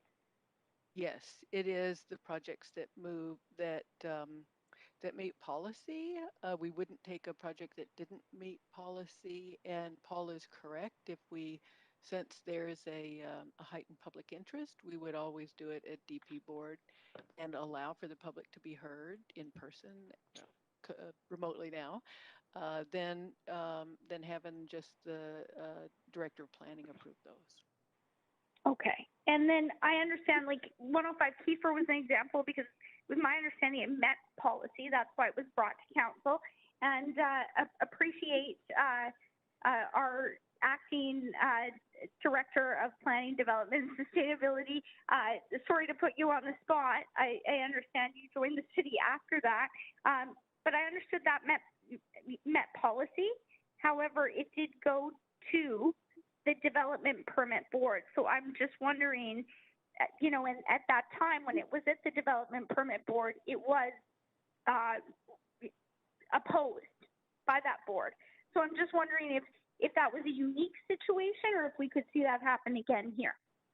It was a particularly unusual situation, and Paul can speak to the specifics, but I think the test on that particular case was the community fit and the neighborhood context. But that's something you consider. That's what I'm trying to ask. Absolutely. It's not just policy, it's also input from people. Very much so, Councillor. The Development Permit Board must consider all written sentiments that are submitted by any citizen, whether it's a property owner or a tenant, and also consider how well a building fits in with the guidelines that applied to that particular zoning. Thanks so much. Sorry for throwing those difficult questions out to staff, and I'll await that answer at a later time. But those are my questions for now. Councillor Dominato, up to 5 minutes. Thanks, Mayor. And I just have a couple of questions. Just with respect to, there was a comment about the approach here, kind of looking citywide, district-wide, and I'm curious what we're looking at. Have other jurisdictions adopted a similar approach or similar measures in light of pressure from federal and provincial governments wanting to cities sort of work with them and step up to deliver more social housing? So is this what's proposed tonight something we're seeing in other jurisdictions, whether it be in BC or elsewhere? Hi, Councillor Dominato. This is Sarah Ellis, housing planner. We're not aware of something quite like this in other Canadian jurisdictions. Mind you, it's something that we could look into in the future to see what other large cities are doing. However, this type of approach of essentially pre-zoning and allowing a more streamlined process or exclusive zoning rights for non-market housing is something that's being adapted in other jurisdictions, especially in the US. We've seen some really interesting models adopted, for example, in Cambridge, Massachusetts, and also in some other parts of the states that we have looked at as part of understanding different ways that this work can be done. But of course, every jurisdiction has its own rules, so they can't exactly be replicated from place to place. No, absolutely. I appreciate that. My other question is around, obviously the definition of social housing came up quite a bit, and I know there was a motion around that. I'm just curious, in the context of if this was referred back to include further work around this definition of social housing, do we have what is the status of that work, and what would that involve? Councillor Dan Garrison responding. Yeah, we have done a fair amount of work on the definition, and that in response to the motion that was passed by council, originally moved by Councillor Fry, I think. We did do a fair bit of work on looking into both our definition and its sort of history and origins, the definition in other jurisdictions in Canada, in terms of whether it be social or non-market or affordable housing. And then we consulted, as per the direction in the motion, with the community housing sector around the appropriateness of the current definition and what their thoughts were on potential amendments to it. So that was reported back to council in a motion. Our recommendation coming out of that, in a memo, our recommendation coming out of that memo was really that the definition, coming back from the feedback we got from the sector, is appropriate as it is, because it does allow for some flexibility, and recognizes the fact that the ability to achieve deeper levels of affordability than our base definition really depends on government funding coming in to allow that to happen. So the nonprofit sector was really keen on us keeping some flexibility. So that's the work that we've done on it. We don't have additional work on it, on the definition of social housing underway now. So if council were to move a motion for us to look at it again, that would be new work we'd have to build into the work program. Okay, so it speaks to a little bit to some of the speakers that spoke this evening about the necessity of having some of the sort of below market components that help cover some of the costs related to the more deeply subsidized units. Yeah, that's right. I just find it, because I'm probably going to run out of time here, but last question around, there was a couple of slides that spoke to existing possible sites, and I'm just curious, what kind of an uptake do we anticipate with a change like this in terms of non-market providers looking to take advantage of this opportunity?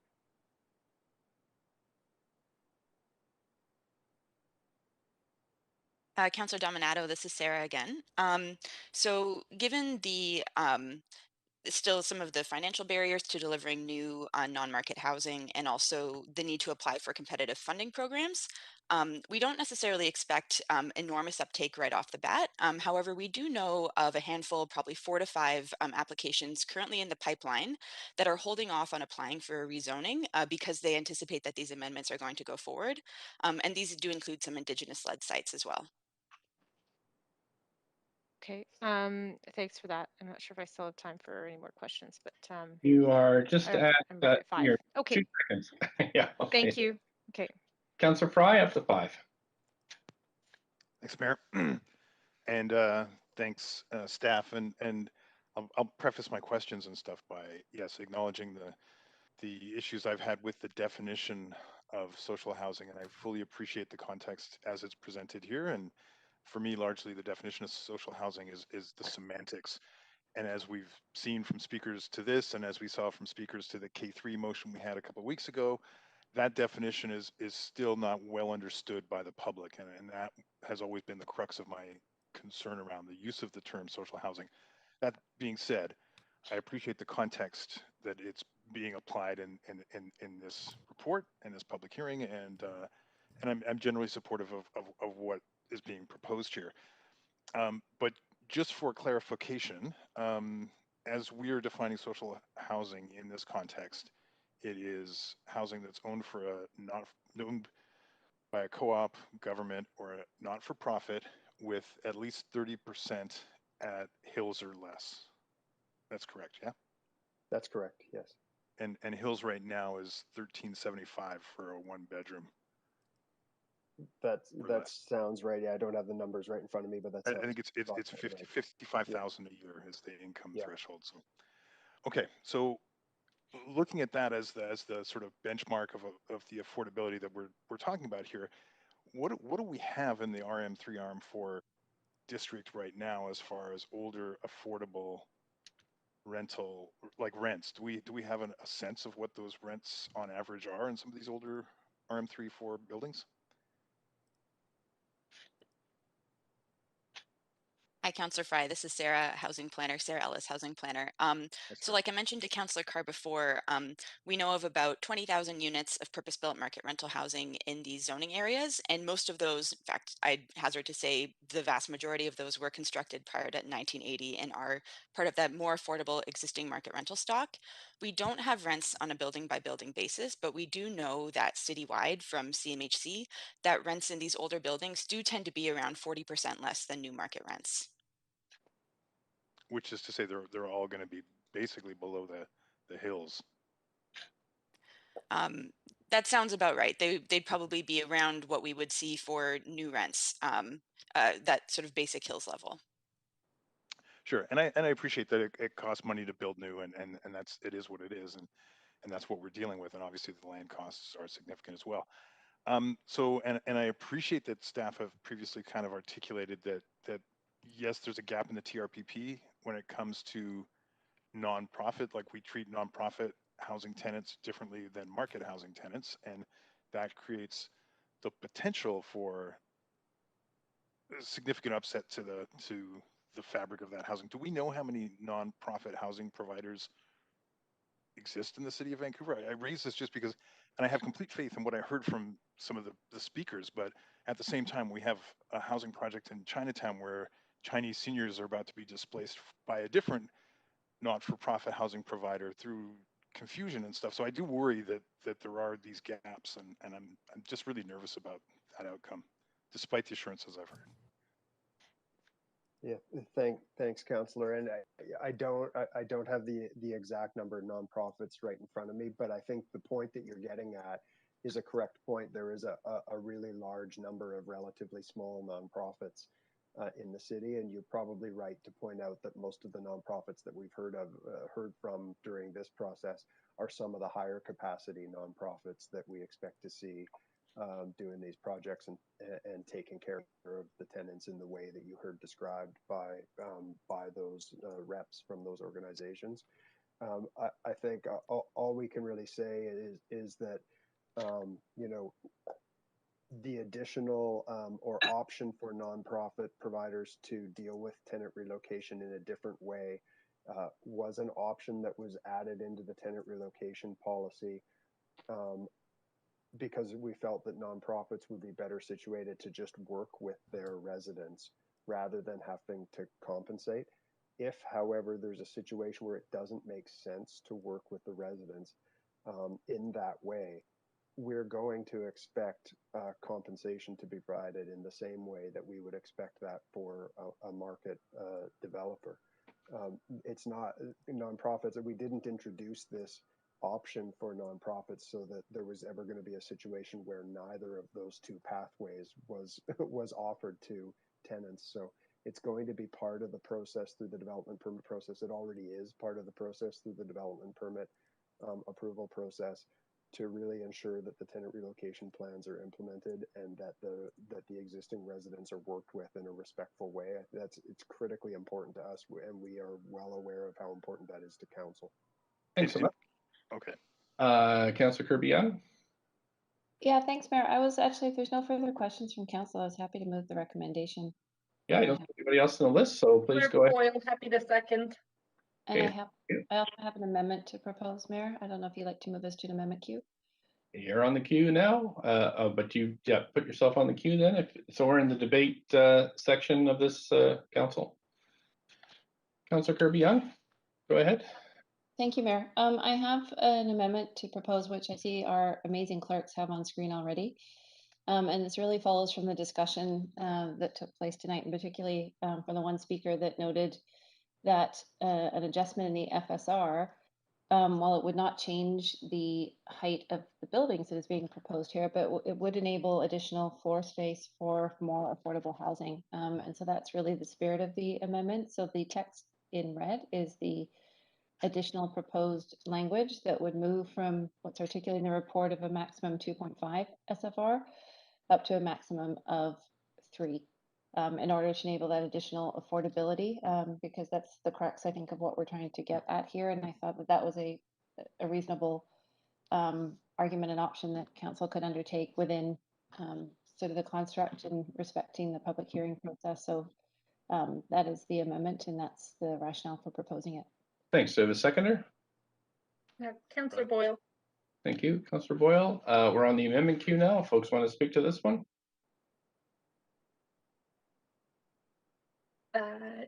Yes, Councillor Boyle, I'm happy to speak. Just very briefly, conscious of our time, to say that I'm happy to support this. I have been drafting similar language, and I think it's an important and creative way to make sure we're making creating the most homes that we can for residents on these pieces of nonprofit owned land. Thanks. Thank you. Anybody else on this one? Councillor Bly? Yeah, thanks, Mayor. I have a question for you to staff, which is really just why staff did not bring this report forward with an FSR of 3.0 or a range perhaps 2.5 to 3.0. Sure. I'll ask staff if they can clarify their recommendations.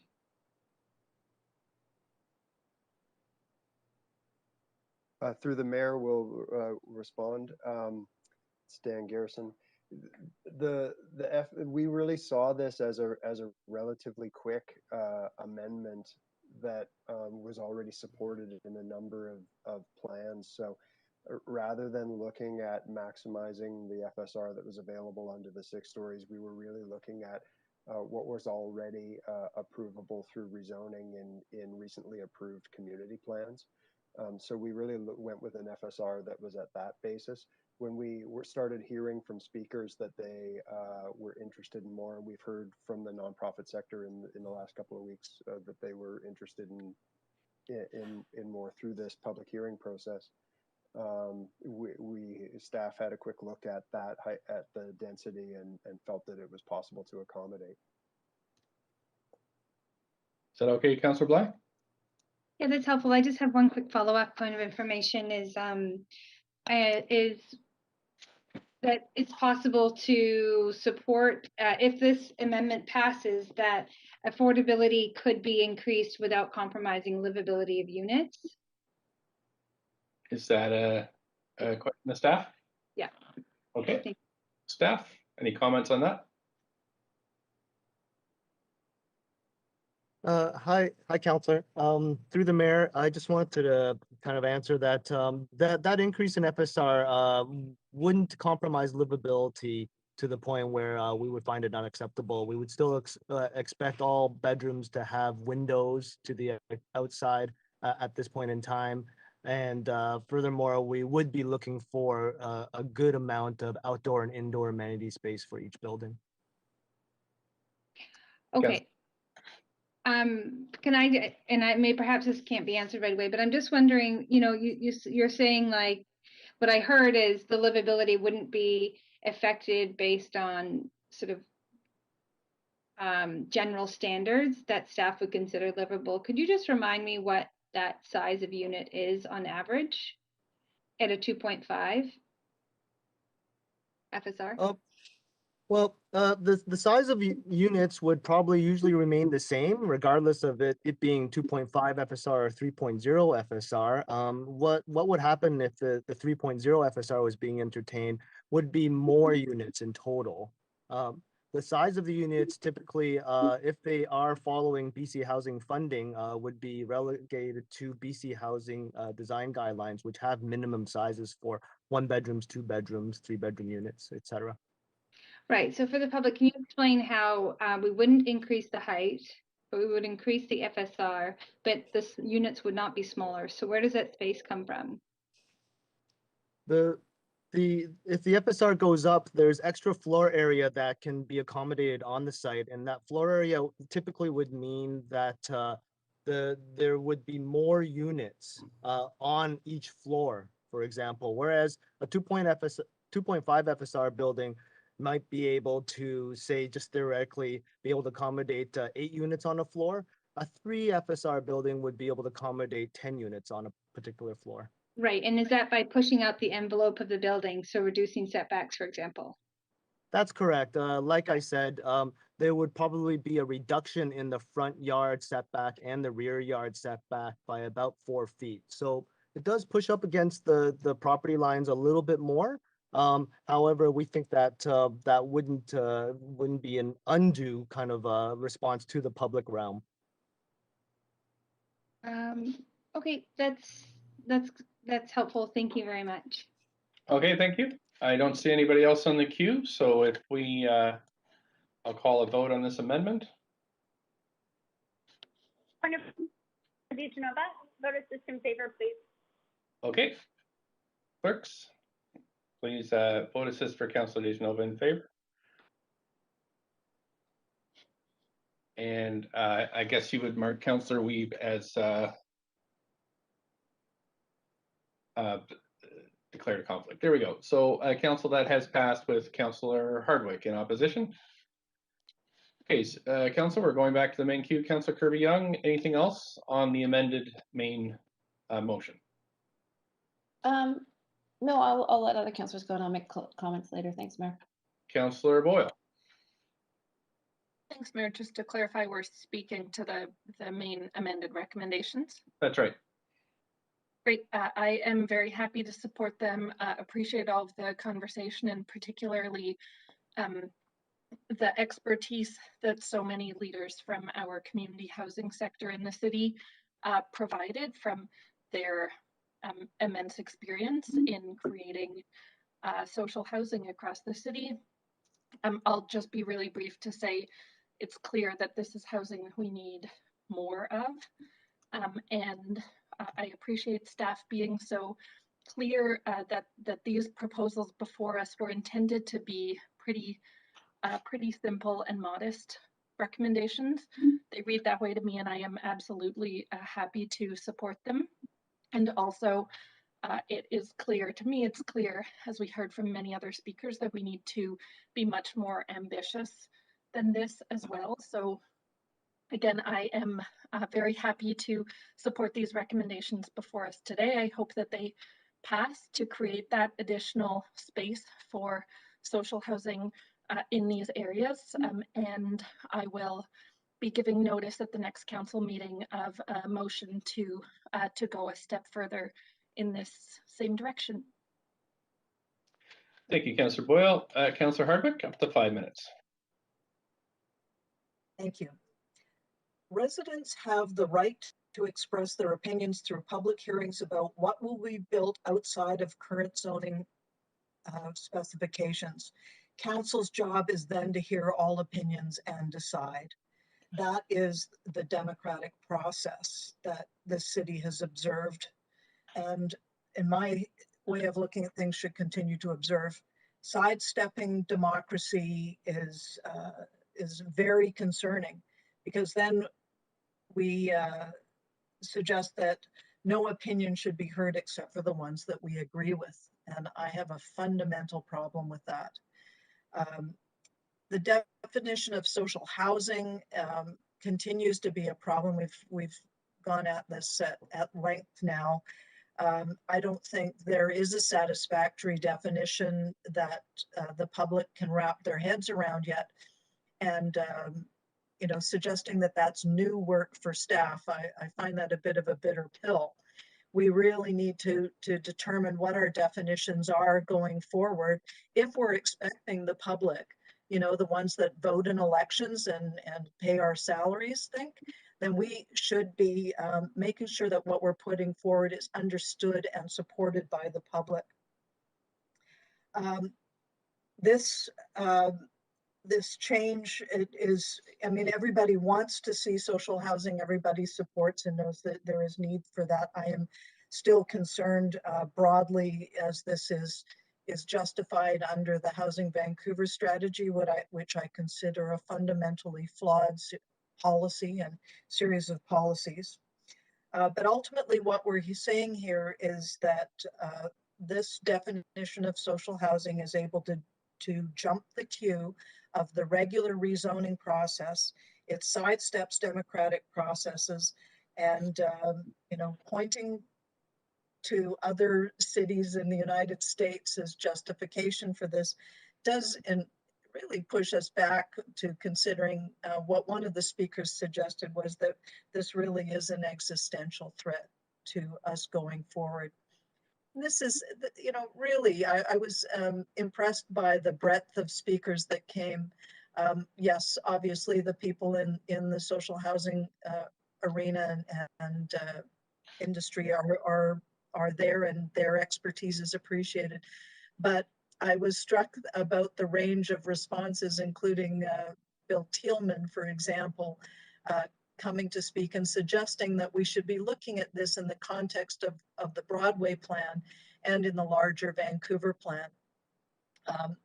To me, this is just not the way to be going at it. It's incredibly important that we be building trust going forward with our residents.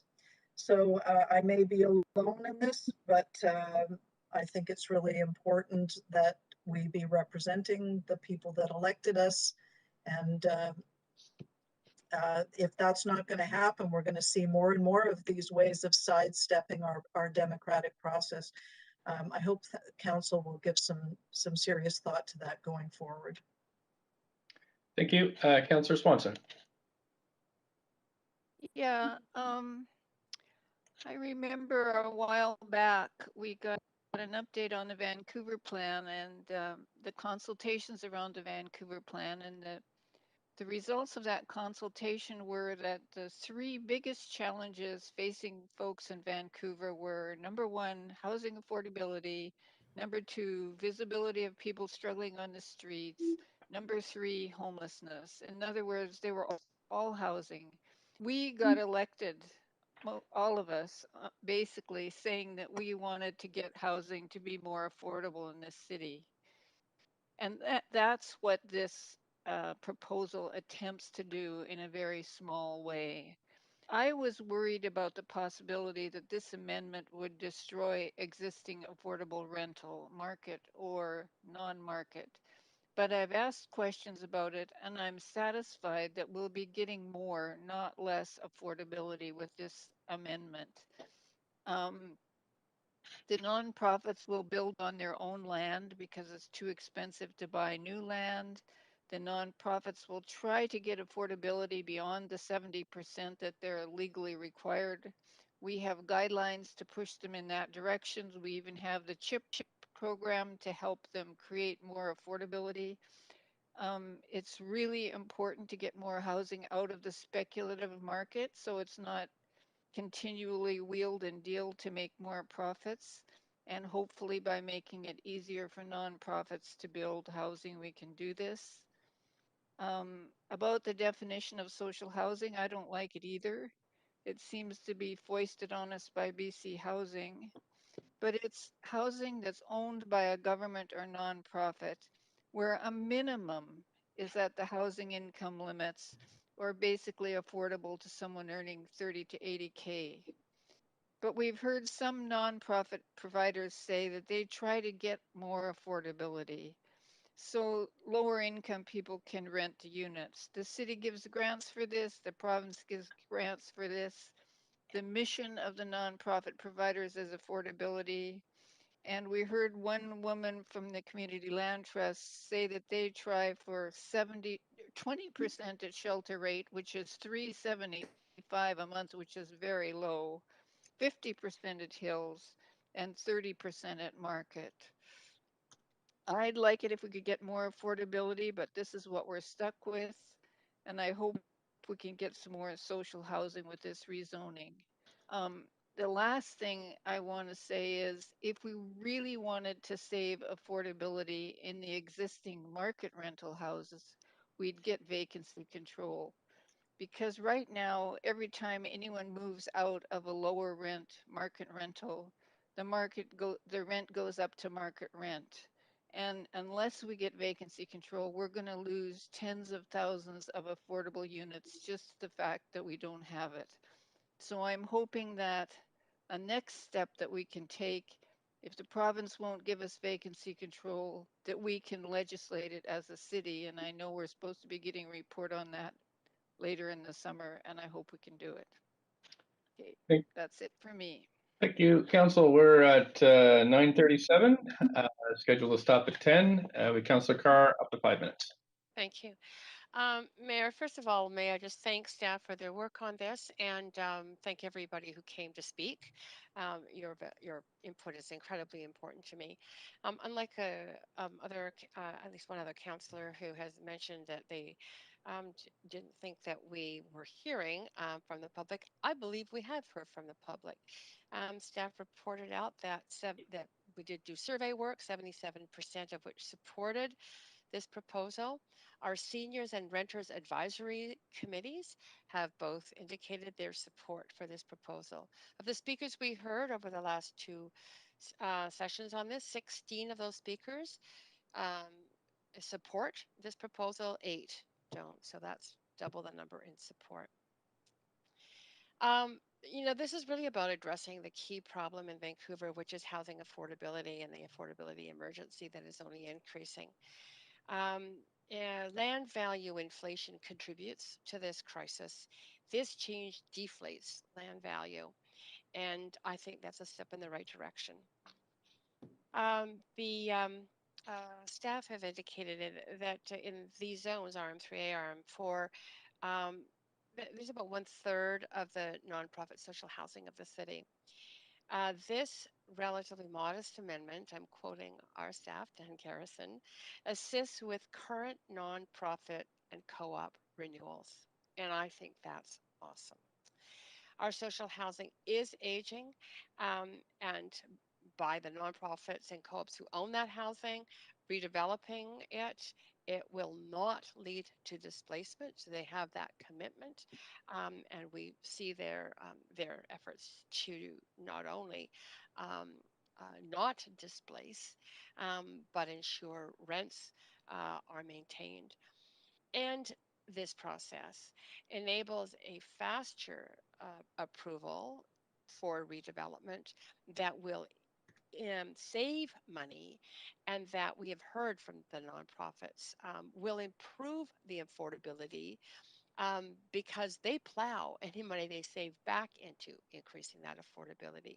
It will also increase the number of units, and that to me is a very good move at a time when we have so many people who are homeless and at threat of homelessness. Is there a threat to the existing affordable housing and replacement with only 30% of hills? I mean, I understand the issues around our definition of social housing. I really remind council that the speakers were very clear that the nonprofits are not typically out there buying some of the older apartments to redevelopment. This is about redeveloping their own buildings and increasing the affordability and units there. So I think there's been a fair amount of fear mongering around that. And in my mind, the real risk is not doing this, and the chance that there would be replacement of the rental that does exist with it being bought out by speculative market investors. So I am in support of this. Thanks, Councillor Carr. Council, we have 4 councillors on the list with 19 minutes left, so I'll just remind you of that. Councillor Kirby-Young. Thanks. I'll try to be brief. Thanks, Mayor. Yeah, I actually had some concerns also heading into this, and We lost you there. can you hear me now, Mayor? Yep, we can hear you now. Great, thank you. I did have some concerns going into this, and it was really important to me to hear from all of the speakers. I learned something every time we go through this process, and clearly it would be really helpful if statutorily our definition of social housing hasn't changed, that we amend, I think, our communications to include some of that information up front, because I do think that we heard from a lot of speakers that were really quite intrigued, for lack of a better word, to learn what that definition of social housing is. And essentially what we're really talking about is putting more housing stock, or trying to ensure housing stock in the hands of nonprofits and or co-ops or government, but that is essentially secured rental and a more affordable rental. And we did hear, as other councillors have commented, heading into this council term, and it continues to be true, that we have housing as a core issue, housing affordability is a core issue, and availability is a core issue. So we know the kind of housing that we need. The question is, how do we actually get to it? We don't necessarily have enough places to put it. This would facilitate that. I think it's relatively modest in terms of the additional height. I appreciate the comments that were made with respect to that. Having said that, it also provides a number of benefits to get the right type of housing, to provide easier, potentially more successful access to federal funds, and to get the housing to market more quickly. I think those benefits actually outweigh sort of the potential cost savings. I don't see potentially a large impact on affordability from that perspective, but I see the housing coming forward more quickly and with additional support. The reality is, in simple terms, quickly, that from back in the day in the 70s or 80s, when we had senior levels of government underwriting full costs of housing, that's just not the paradigm. And the way that we have to get there right now, notwithstanding sort of additional recent budget announcements, and it remains to be seen if that would sustain, but we have a lot to catch up on. The way that we can get there is really through policy and through zoning, and that's a different model. Without that full level of investment, which results in sort of more mixed housing in order to sustain these projects, because the paradigm has changed, and then also costs have changed and risen, and land is more expensive. So bottom line is that we've had to adapt in order to try to mitigate some of those circumstances and get the supply in and forward. So I think that the benefits are really clear and speak for themselves. I really appreciated hearing from a number of the speakers. I'm very grateful to our nonprofit sector. I think that they have a lot of knowledge in this, and they're deeply motivated by their mission, which is to deliver the highest level of affordability that they can, and they are good providers of housing and good landlords. And I do think that we're not going to see a significant impact on the neighborhoods. I know that oftentimes when those 3- and 4-story buildings went in, that was changed for communities at that time. And people accept them now, and it's sort of part of the fabric of the neighborhood. And I would expect that up to 6 will be there. I also don't see a tsunami and a rush for these buildings to change over, to be honest, because FAWB existing sites, or those nonprofits, are going to have to get access to that funding to be able to afford them. I also think it's important to note that the existing, the tax issue was addressed in terms of the valuation of the land, and that the existing zoning applies for any market operator that comes along, regardless of whether or not council passes this. But this at least gives some of the nonprofits a bit more of a leg up to try to deliver some of that housing. So for all of those reasons, I will support this tonight. Thank you. Thanks. Councillor Dominato, just before you begin your closing comments, I was supposed to check in if you'd had a chance to review the video for the few minutes that you were absent the other day. Yes, I did. Great. Okay, up to 5 minutes. Please go ahead. Thanks. I think my colleagues have covered a lot of ground here, so I'll keep my comments brief, and appreciate that the diverse perspectives of residents who spoke on this particular issue. But in considering both the comments as well as the letters, as well as all the questions that were asked of staff, I, like my colleagues, think this is a modest approach, and what it does is it really eliminates or reduces the red tape for nonprofits and nonprofit providers who are in the business of delivering non-market social housing. And not only does it reduce the red tape, but it helps them achieve some savings and helps with deepening affordability. And we heard that, I think, loud and clear. And no doubt for all of the councillors, our virtual table here this evening, recall that, housing affordability was one of the top issues that came up in the last election, and persists as an issue in our city. But I think for me, I just want to reflect that nonprofit, non-market sector is a key partner in delivering on social housing. They're in fact doing the heavy lifting. If you eliminated this sector from the conversation, and then we'd realize there would be a huge vacuum in terms of non-market housing. And I oversaw housing at Kiwanis Club right through to the Kettle Society, and they are critical partners to this. And we're certainly seeing the provincial federal governments asking us to sort of step up and figure out ways at a regulatory level to assist in delivery. And I think that this proposal does that. And that is something I'm hearing also just broadly from the public, is that they want us to reduce that red tape, and they also want the city to be more nimble in dealing with both policy and service delivery. And so from my perspective, this is a reasonable proposal that staff have brought forward, and I'm happy to support it this evening. Thanks. Councillor Fry. Thank you.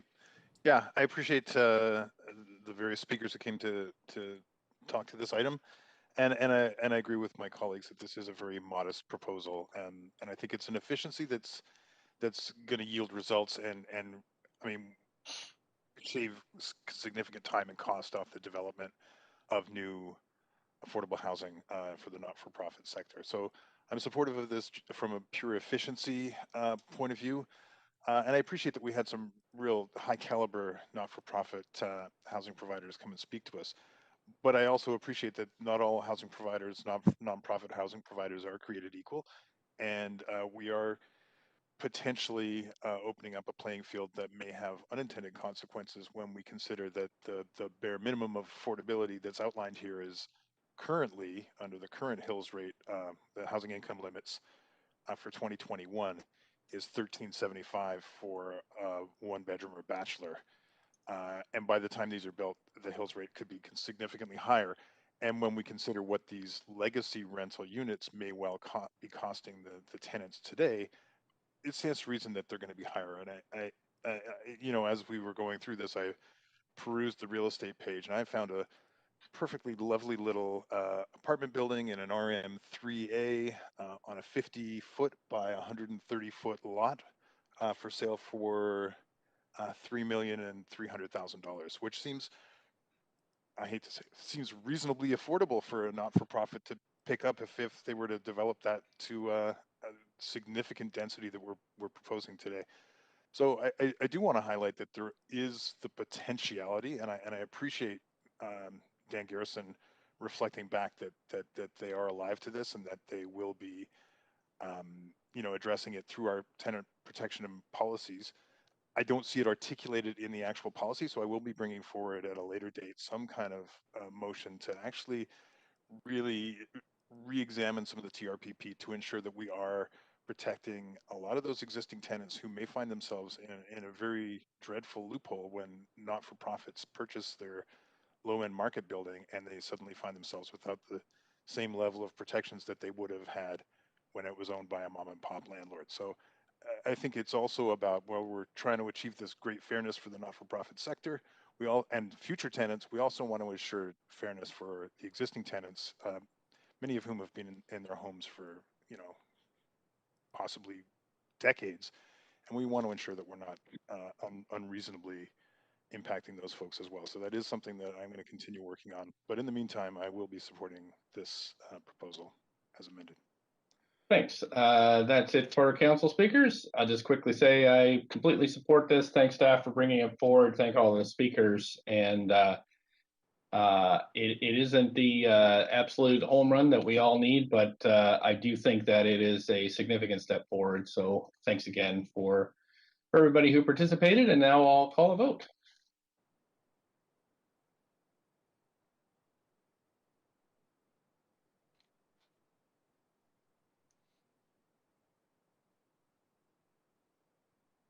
Councillor DeGenova? Mayor Stewart, I sent in my request to staff to be marked in favor. I'm trying not to interrupt as much, but if I could have the vote assist in favor. Great. Yep, you're on there. So that has passed with none in opposition. Thank you so much, council. We're good for this evening. That closes this public hearing. Councillor Hardwick, do we have a motion to adjourn? A motion to adjourn. Thanks. Ms. Seconder? Second, Anybody? Councillor Carr. Thank you. All in favor, yay? Yay. Any opposed? Yay. Great. Thank you very much, everybody. Thank you, clerks. And Thanks, we'll staff. talk to you soon. Thanks, everyone. Good night, Thanks, everyone. staff. Good night, everybody. Good night. Bye.